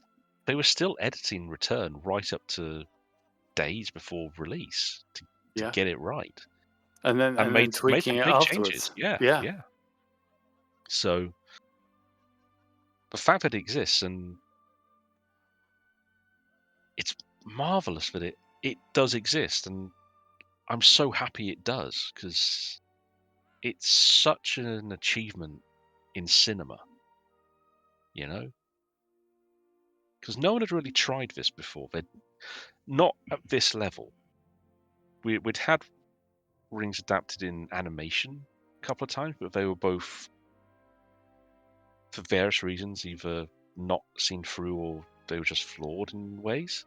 Mm, This was the first time someone attempted to do it from scratch as the full trilogy of books in one go, so no people wouldn't have to wait as well. And it, it did become a bit of a thing afterwards as well to have this effect where people would try and shoot a book series as close together as possible yeah. to try and replicate. People were trying to replicate Lord of the Rings, and Oh, absolutely. And they couldn't. Ironically, mm, the series that did were the Marvel movies, which yeah, weren't shot together, but had yeah, that unique closeness mm. that and for a they while mm. worked. and initially they never intended to make them interlinked. The Yeah, Nick Fury scene was literally, a joke. yeah, it was an Easter egg purely because the ultimate version of Nick Fury was based on Sam Jackson's appearance, I explicitly still based think on as it. well, just for a quirk of fate, that would have been Dave Hasselhoff, and things would have Oh, been very different. like, there's an alternate world where Marvel started making movies in the 90s and the Yeah. casts are very, very different. I mean, hell, do you remember the days when Jim Cameron was trying to go and do Spider-Man with Arnie? Oh, he did that. He was trying for so long, and Yeah. he was going to be Doc Ock as well, Yeah, which which is as a scientist, yeah, I totally get Arnie as a scientist. I mean, But he is a very you can smart see man, but how it's he still did, just like, yeah. ugh, uh, Oh, great bless. what ifs. Yes, it's true. So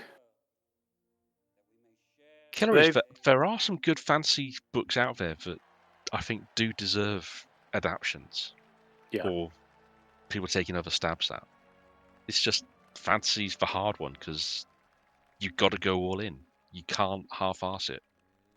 And so many, I mean, you just see now as well, so many things on Amazon. If you go on there, they're half. I Yep. mean, a lot of them have passion. A lot of them have drive. I mean, Mm. even this year, there was an adaptation of, I think it was The Green Knight. Yep. With a That's a pretty bonkers movie. To be fair, yeah. I put it on for watch long one one month because it came up, and yeah, that's probably the closest I've ever seen to a film that gets the original intention of the Arthurian Knights, Yeah. because the Arthurian mythos is weird. And that's before you get to the medieval romance version of him. By the way, I'm going to say that that was Orlando Bloom's best acting there. It's just a really, really subtle, like, hello. Now be on your behavior. Your missus is here. Hmm. And half the audience go, oh my goodness, another woman. We'd forgotten that there was more than one. Yes, it is probably it is the thing that's probably the weakest element of Rings, sadly. I mean, look, it's the way it was, and Yeah, they did a lot to try and beef it up. And she has popped up in this film as well. yeah, It's that I'll be honest, it's the most realistic reaction mm, to a man not seeing a woman he loves in a long time. It's like, yeah, I'm not going to give a big speech here. I'm just mm. going to lunge. I mean, honestly, Liv Tyler as Arwen is perfection.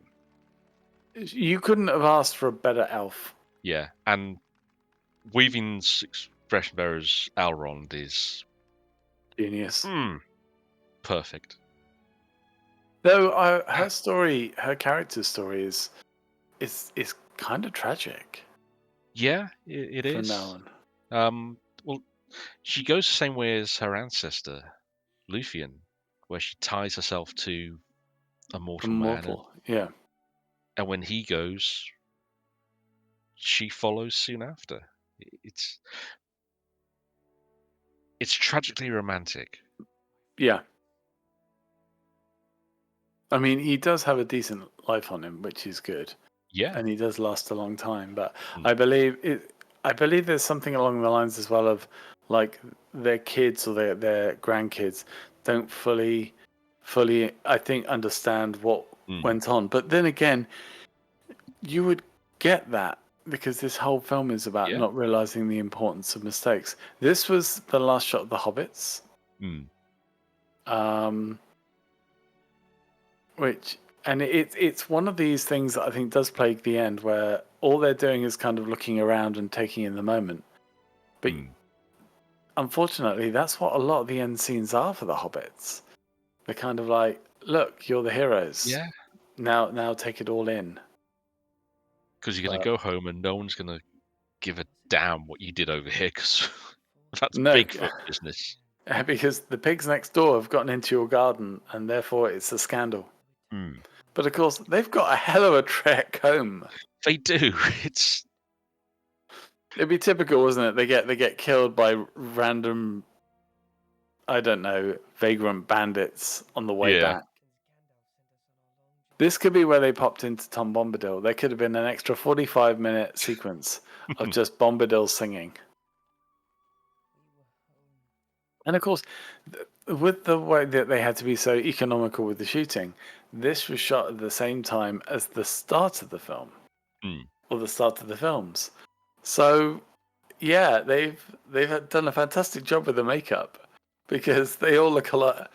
You know, they look healthy here, which is what they're Yep. meant to be. But at the same time, they've got to try and sort of add into their characters the fact that they've just been on this huge journey. Mm. And it is a wonderful touch of get of how it gets across Tolkien's intent that he was using it as a way to process some of his thoughts about his experiences in World War One, Mm. coming home and having people who just had no idea Yeah, yeah, what they you've been didn't. through. They didn't know how to speak. It's weird Mm, as well. I've because you hear about different wars. I think mm, that's why in America, Vietnam is viewed so powerfully mm. because even though there had obviously been a major war not a few decades beforehand, people still didn't know how to treat the veterans. Yeah, And yeah, I mean, that one had such an impact on the American psyche because it kind of punctured the myth that he had as well for so long. They've spent it's arguable they've spent decades since trying to kind of heal that wound or play it off as a happenstance. So I'd forgotten that there's the wedding as yeah. yeah, This is where I think this is the struggle. It's like there's maybe one or two things that they could have taken out of mm, this, and they're small things, mm. but But then we wouldn't have had the behind the scenes snippet that they're laughing because Viggo's just kissed, not Dom, Billy, yeah.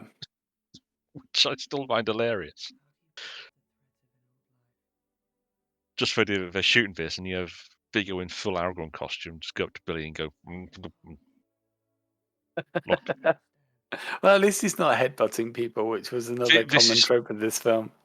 yes, the stunt team really got people on board with that, didn't they? Yeah. By the way, so a prop that I would have liked if I'd been on the set Mm, is the little rest for the book. mm. Not the book that Frodo's writing on, but the book next to him, because it's almost like something that you would find in a church. And Yeah, it reminds me that we used to have more like book stands and things like yeah, that, yeah. because books were such a thing that you would have them open, Mm, to the page that you were, and you would just read it as you walk past. yeah. I would absolutely love one of those.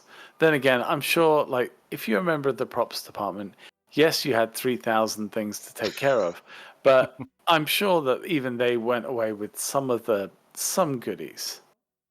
Oh, now Mm, I recognize obviously one of the swords being crossed there.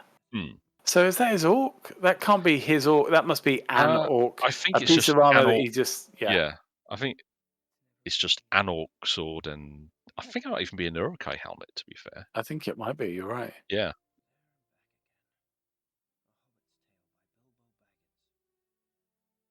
See, I don't have writing that good even to this day. No, In fact, I've reached a point in life where my writing is now going the other way, and I I gave think up it's when I that got of the told. 6-year-old child.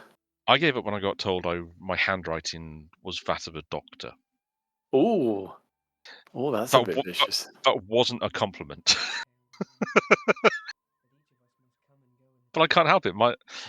It's to be fair, my handwriting's always been terrible because I have a particular dyslexia and thing with my eyes where I don't have a dominant one, so it affects things like that. So, Okay. thank God for typing. Yes.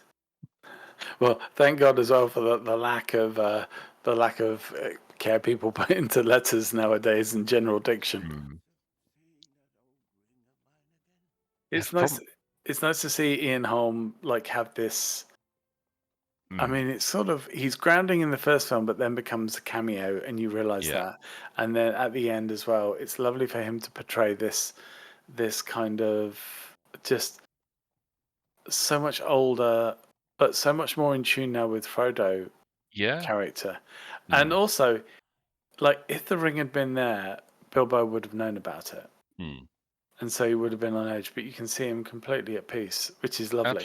It is, and it was so nice that Ian was involved in the film because they probably could have found another actor to play Bilbo, Yeah. but I think they specifically went after him for the role because he'd played Frodo in the audio dramas. Yeah. And I honestly can't picture I can't picture anyone else playing Bilbo. Mm. Martin Freeman was brilliant, but as an older Bilbo, Ian Holm Oh yeah, he had something to him. There was that element. He gave you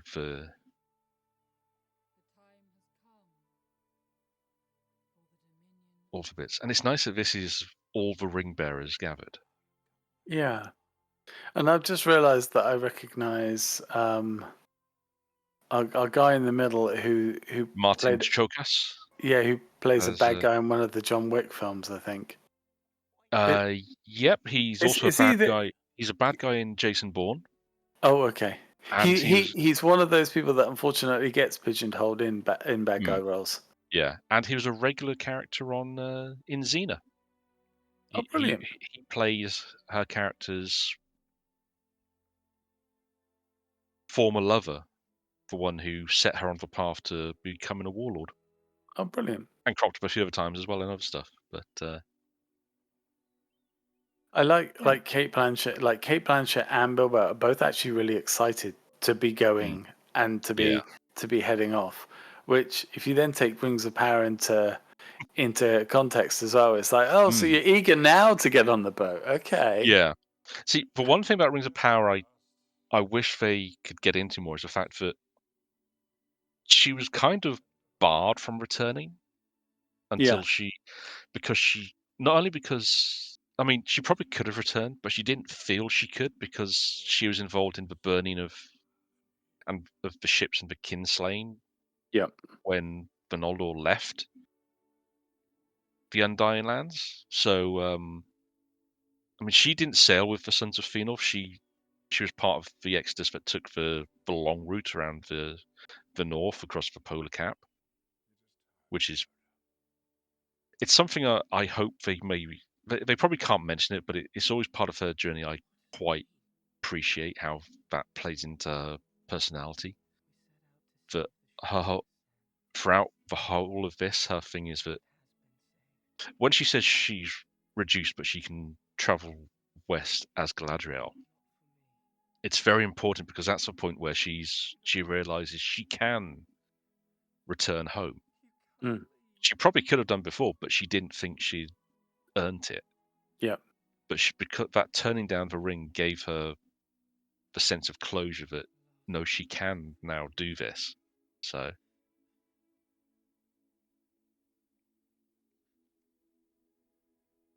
gosh, this is emotional. I think when I watched this, I was a little bit teary-eyed myself, to be fair.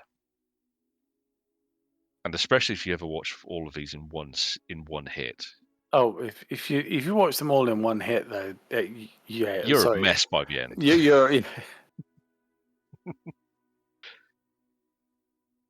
and it's nice that they you see the characters kind of almost in order Mm, in that it starts with the hobbits and then goes into the wider world and then ends with the wider world coming down to the hobbits. yes.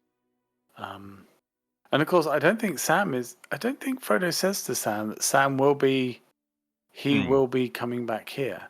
yeah, because he is the last ring bearer in So Middle Earth after this. so does he build a boat or something? No, Círdan of the Grey Havens Yeah. doesn't leave Oh until the right, very okay. end. He builds the last boat, which takes himself, Sam, Legolas, and Gimli. Wow. They travel on the last ship. You see, the Grey Havens is somewhere that I would want to live because I think Mm, it's just a lovely place. yeah. But you would have this constant wish to follow where they've been before. Mm, And I'd imagine as well as this story, because within a generation, this story will become legend and myth. mm. And so you would have people setting out from here trying to find wherever these people went to, not realizing maybe the significance of exactly what these guys were doing. Yeah, because the whole point of this is that this is the end of the third age of Middle Earth. This is the Yeah. dawn of the fourth age, the age of the age of man in their ascendancy, where magic's. I mean, the whole point of these is also to show that magic. It's pretty is much. leaving Middle Earth. All Yeah. the Ents, they may find the Ent wives eventually, but they're a fading presence in the world. Uh, the dwarves are pretty much now in their holes in the Iron Hills and the Misty Mountain. That's them. They don't really play a role. The elves are three enclaves for Lothlorien, Rivendell, and the Mirkwood. That's it. What about what's the fate of Radagast? I know this is a bit out of left field, but Um, I don't think it's ever explicitly stated, but I think he basically remains in the forest. He forgets that he's a wizard.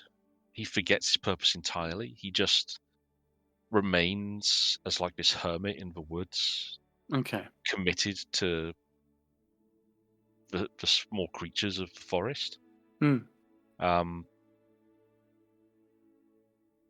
yeah, so that's I don't believe Tolkien ever explicitly states that he anything about his passing. Just that that's what happens to him. Yeah. He loses himself, and yeah, That fade out there, after that fade out in the cinema, some people did go, oh, because it was just one more. And again, I can actually see it.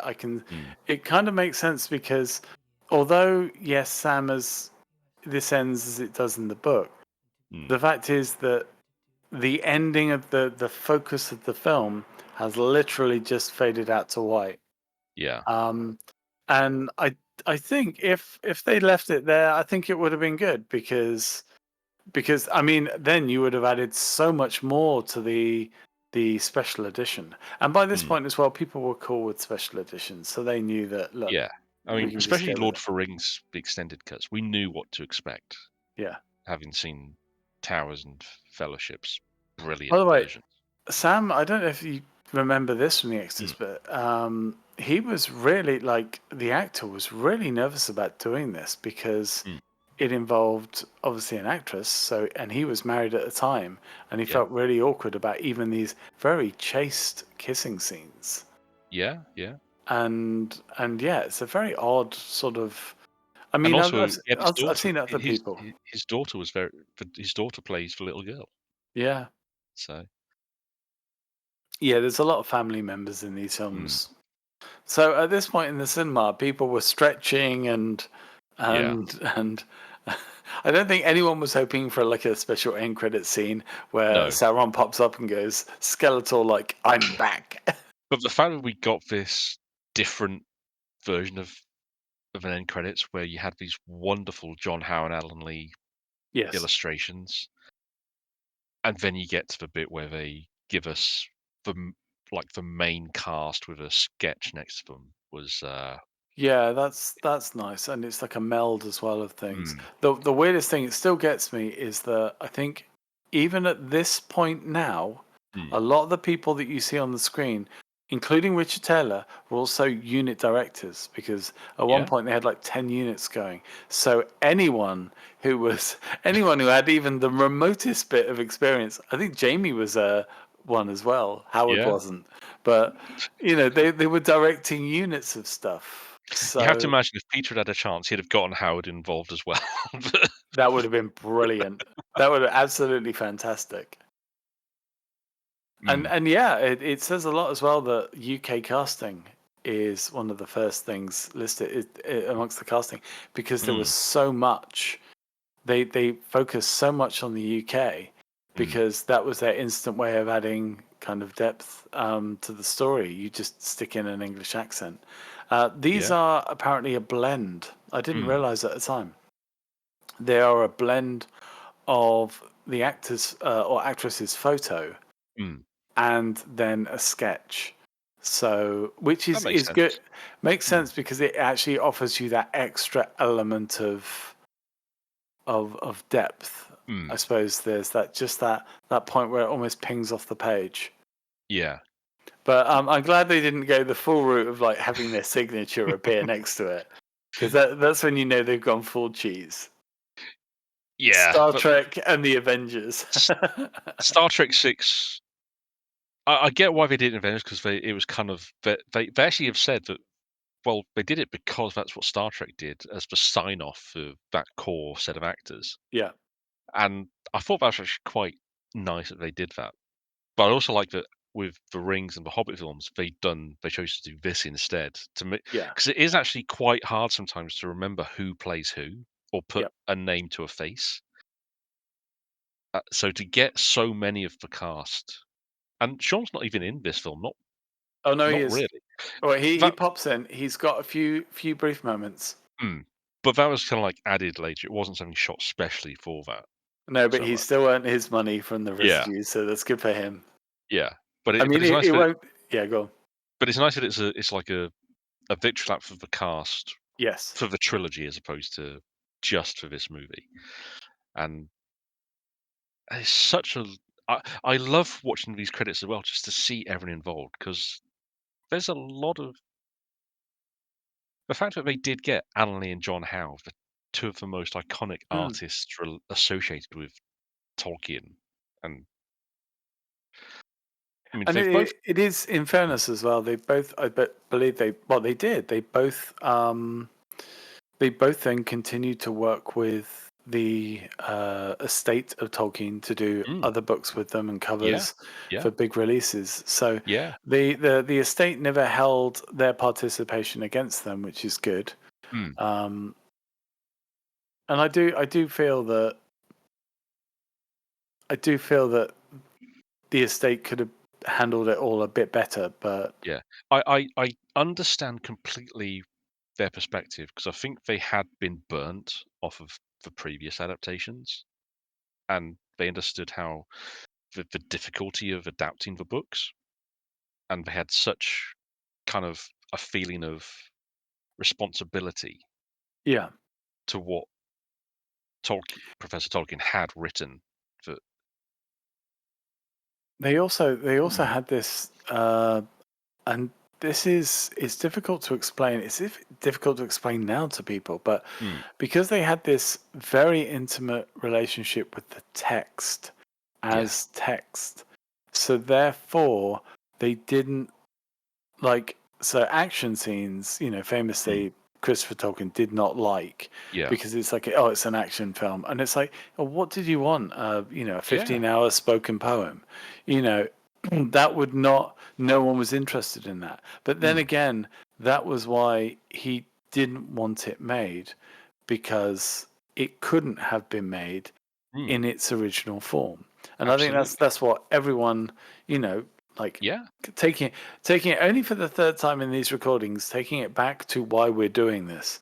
mm, Um, like 40K, the challenges of making that are very similar to this. There's so yes, much, and the biggest challenge being you have to have the right people, you have to mm, have the right script, and even if you're changing the script daily, which happened here, the fact is it needs to be the same core group of people changing that script, yeah, absolutely. and it can't go through countless faceless Mm, changes and updates. Um, and I'm really intrigued. Also, as well, you mentioned like the amount of people that are involved here. mm. This is a tiny proportion.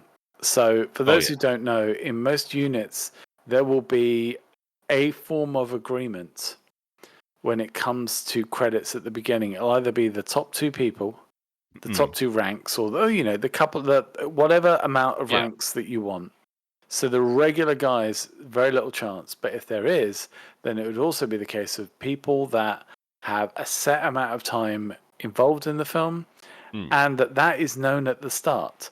So I go back to what I said about I did.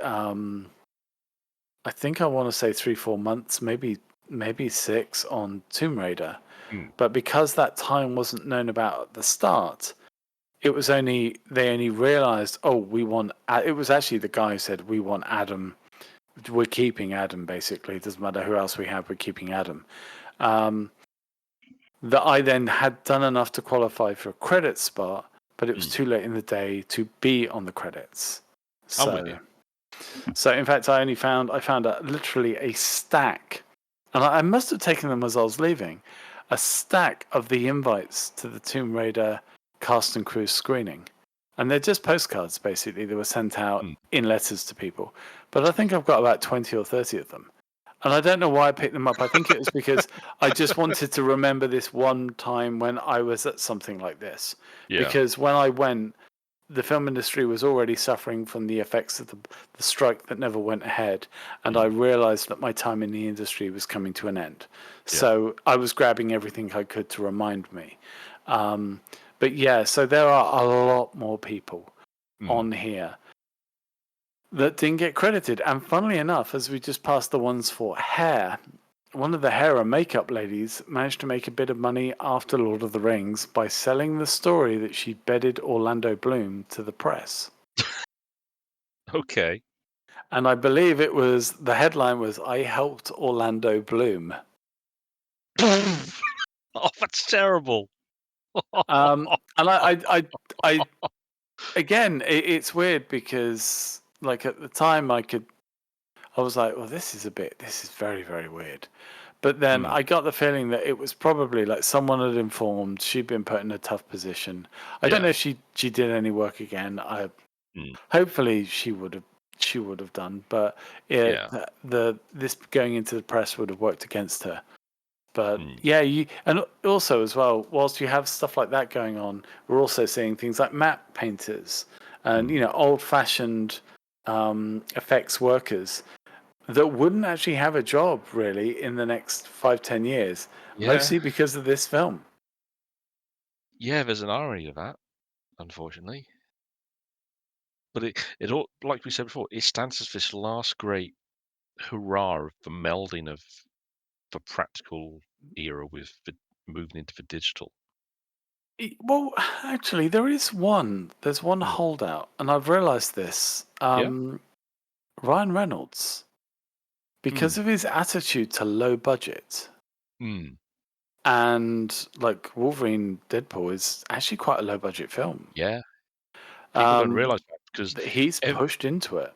yeah, I mean, Deadpool, I mean, hell, they them having to cut an entire action sequence at the end, they wrote it into the script as Dopinder driving off with his bag of guns, Yeah. which is wonderful how they did that. And yeah, so much of it is of those films is them working with very, very small budgets. Mm. So, And I think that's they're like the holdout, and because they can make the films themselves, they can then dictate that. mm, And I think you might see one or two. I think maybe one or two people will try and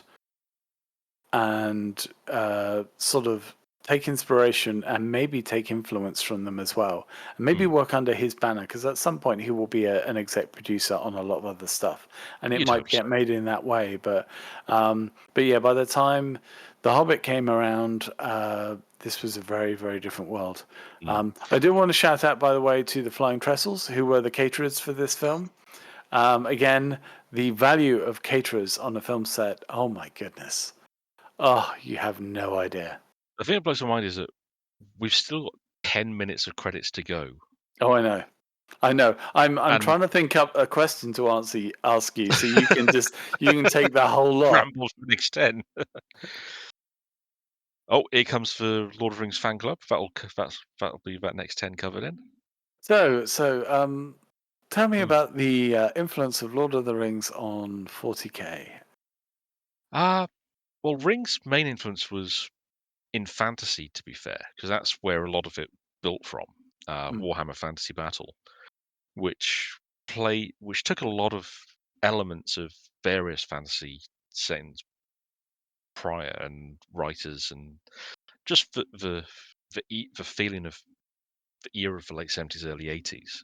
Um, mm, you can see it mainly in sort of like the early orcs, especially have a big. They do resemble Tolkien orcs much more closely than they became later, where they emphasized the lantern jaws and increased their musculature quite dramatically. mm, Um, the high elves, especially, they're quite clearly They got a lot of Tolkien in their DNA. Funnily enough, for Tolkien, for High Elves Home of Ulthuan plays with the ideas of Numenor, but in Lord of the Rings, Numenor is a very human-centric civilization. Oh. So, but they're both playing with that Atlantis mythos in different ways.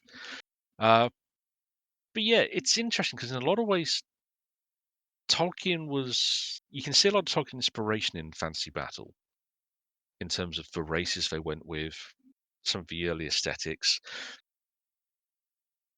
But then there's a gradual shift to make it so rather than high fantasy, which is what Lord of the Rings really is, Yep. Fantasy Battle becomes much more of that grim, dark fantasy. There's still bits of high fantasy mixed in, but it becomes much more grounded over the years, and that then feeds through into 40k, which starts off basically as a transplant of Fantasy Battle into a science fiction setting, pretty much one for one. So you have space elves, space dwarves, space orcs. They're all just the parallels bounced across pretty much as cloned ideas, Mm. given a paint coat of fantasy of science fiction rather. Um, I mean, Lord of the Rings did so much though because you've got the Dark Lord Sauron is one of those iconic archetypes now of fantasy literature, which really came from Lord of the Rings. I mean, you'd had the likes of Robert E. Howard, who, when he's writing Codan, had more than one evil sorcerer character over the years, Yeah. but they were more, although sometimes they could crop up in different stories, and some, especially in the later comic adaptations, they kind of ran with the likes of, was it, Tophamon and some of the other characters who were, they tend to be occur throughout the Howard stories in a lot of ways. They're kind of like in the background, but they never really had the same sort of texture as Sauron. Sauron and Morgoth have a very different feel to them as this archetype, which infused fantasy fiction so much that even writers who try to play against it kind of fail. Um, Yeah. although I'm not sure if I've mentioned before, but there is actually one of my favorite writers, Jacqueline Carey. She's written some wonderful stuff over the years. Cushiel's Dart is a wonderful start to a sequence of books. But before that, she wrote a duology. I think it's called Bane Wrecker and Godkiller, Okay. which is effectively the story. It's effectively a Lord of the Rings slash Silmarillion story, but told from the perspective of the Dark Lord's lieutenant, or one of his lieutenants, and not even the Sauron character, because there it's really interesting stuff because it pitches the idea that the bad guys aren't as bad as you think, and the good guys are nowhere near as pure as you think, or they're so pure of heart, or so quotation marks good. They've kind of pushed themselves almost all the way around to being quite nasty characters, effectively, Yeah. in what they're doing, because they can't see that what they're doing is exterminating living, thinking cultures, because they've come to consider them as being evil. It's a really fascinating pair of books. I highly recommend them if you ever get the chance. Like I say, Carey's one of my favourite authors, full stop. And her stuff's always minimum interesting, but when she's on full bore, it's really good stuff. Um, but it's interesting how much the, the Rings books were then pushed back against. So Martin, obviously, and also damn, I've forgotten his name. Wrote Alric. Michael Moorcock. Okay. A lot of his books are his counter argument to Tolkien, effectively. But again, Tolkien never intended these to be seen in that way. They were never Yeah, intended to be an icon of fantasy literature. yeah, absolutely. They were Stories I for mean, the kid. and they started as just like a literary exercise in Mm, creating languages. That's the thing. He started off by creating the elf language. yeah. All the languages in Lord of the Rings, he built them as functional languages, written and spoken. But they all that was the starting point. He took to Rings to Middle Earth as a mental exercise in how to construct linguistics and cultures, which is I've always found fascinating because it's kind of unexpected, that Hmm. this great pillar of the genre that I mean, if you go to any bookshop, the Lord of the Rings section is still going to be pretty stacked with editions and Yep. related texts and the whatnot. And it just started off as him kind of messing around. Mm. I find that utterly delightful, you know? The person who didn't set out to make a classic, famous, Yeah, a literary series is the one person that, yeah, that achieves that goal. It's yeah. I mean, hell, C.S. Lewis only wrote Narnia because Tolkien wrote Rings, and he basically did it as a dare, I think. yeah, yeah. With That was because there was never there was because there was never any like there's never any I was gonna say negative animosity. No, no, yeah, they were animosity. great friends. They were fellow Oxford professors. Mm. Lewis was the much more religiously minded of the two, but that did not deter them from having a long, fruitful friendship over the years. I mean, I think what was it? One time they got kicked out of a fancy dress party or something because they were just being kind of they were just annoying everyone with their antics. But they they they were never antagonistic to one another. People kind of think that, or it's kind of become the impression because of how different their works are Mm. and what we know of their careers and personalities. But in reality, they were good friends and colleagues who kind of prodded each other to kind of go to greater lengths in what they were doing. Cool. Um, yeah, sorry. I was just thinking as well that Mm, in terms of like sticking the landing, have you read all of the Narnia books? I have. I kind of think that C.S. Lewis actually manages the landing a little better. Um, it's interesting because Last Battle is a very divisive book in a lot of ways. For Mm. what I mean, a lot of people have in I know in recent years the way it handles Susan especially has earned some Yes. a lot of pushback and what it's saying about that. I I do agree that in terms of as kind of like a feel good book where you're assembling like all your core characters together for one last hurrah and to say that they get to have their happy ending, even though we know in reality it's not. They're all dead. So, Yes. but it is it's an interesting book. I don't think it's the one I would possibly. I'm torn because I've enjoyed most of the Narnia books. In fact, I read The Horse and His Boy first Mm. before any of the other books in the series, and at the time I had great fun. So I understand.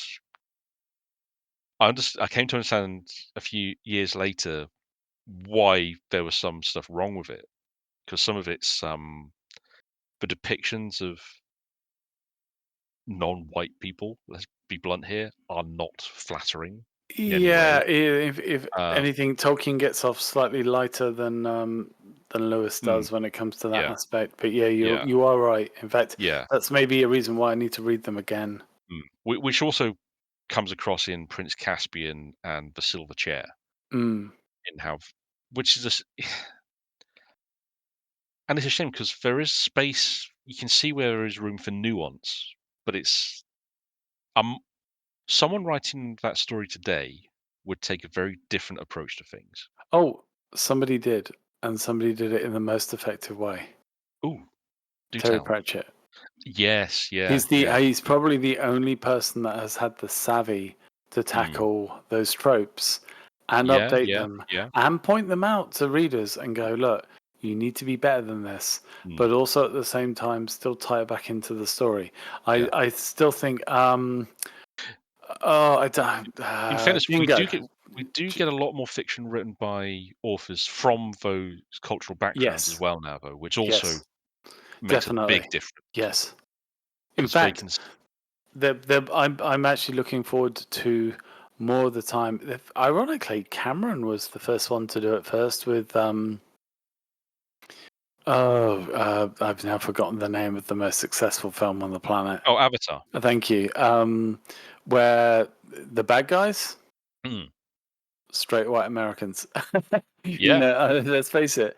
That's and deservedly, yes, they are the villains. There's no bones about it. yeah. I mean, Um, for all there are issues with how it's basically effectively a Pocahontas story in a lot of ways, yeah, which is kind of a reductive way to describe because that's not actually how that story plays out anyway.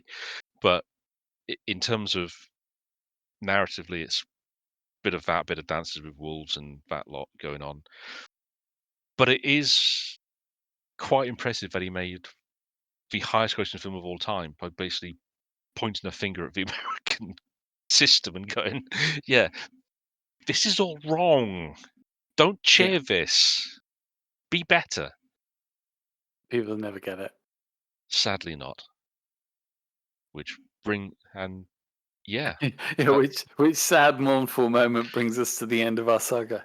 it does. We've done it. We've done all three Lord of the Rings, extended cuts no less. We've That is easily more than half a day. You could oh spend, yeah, listeners, if you have spent over half a day in one marathon session listening to us talk constantly, you need help. yes. Why have you done this to yourself? You see, this is where we reveal that we actually recorded this all in one go and we've just chopped it up in editing. God, could you imagine if we'd tried that? Oh, Could you imagine the response from Gruff? oh, that would have been glorious. Just Hey, one hey, Adam, unedited we, stream. we've got one file for you. That's all. That's all you have to Boom. edit. Yeah. Oh, it's tempting just to see his reaction.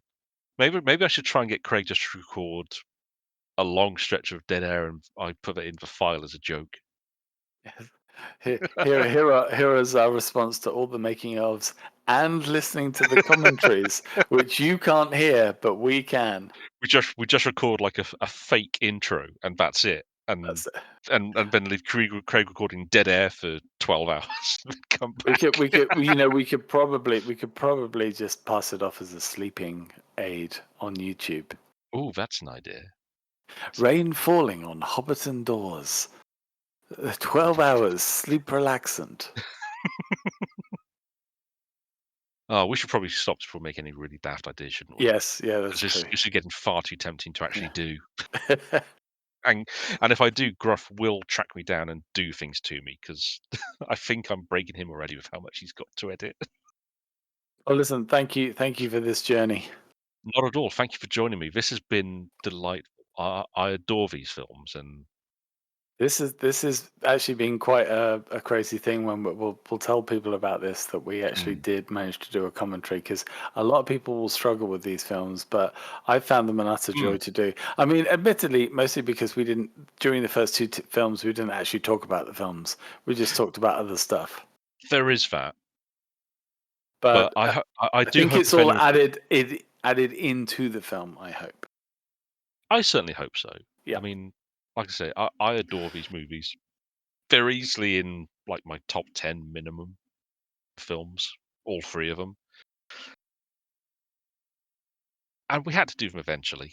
Let's be Yeah, it honest. makes sense. You can't do something like this where we try and talk about movies that have impacted the Warhammer universe and not look at Lord of the Rings. True. And it just felt right to do it now when we have that new one coming out in a few weeks' time. So, Yeah, absolutely. but yeah, I hope anyone who's still listening has enjoyed these commentaries. I won't say that if you have done, you might need to seek the assistance of your local doctor because that'd be harsh. But I hope they've been helpful. I hope they've helped you get through the movies, and I hope it's given you some nuggets of information you may not have been aware of, just to give you a better, what's the word?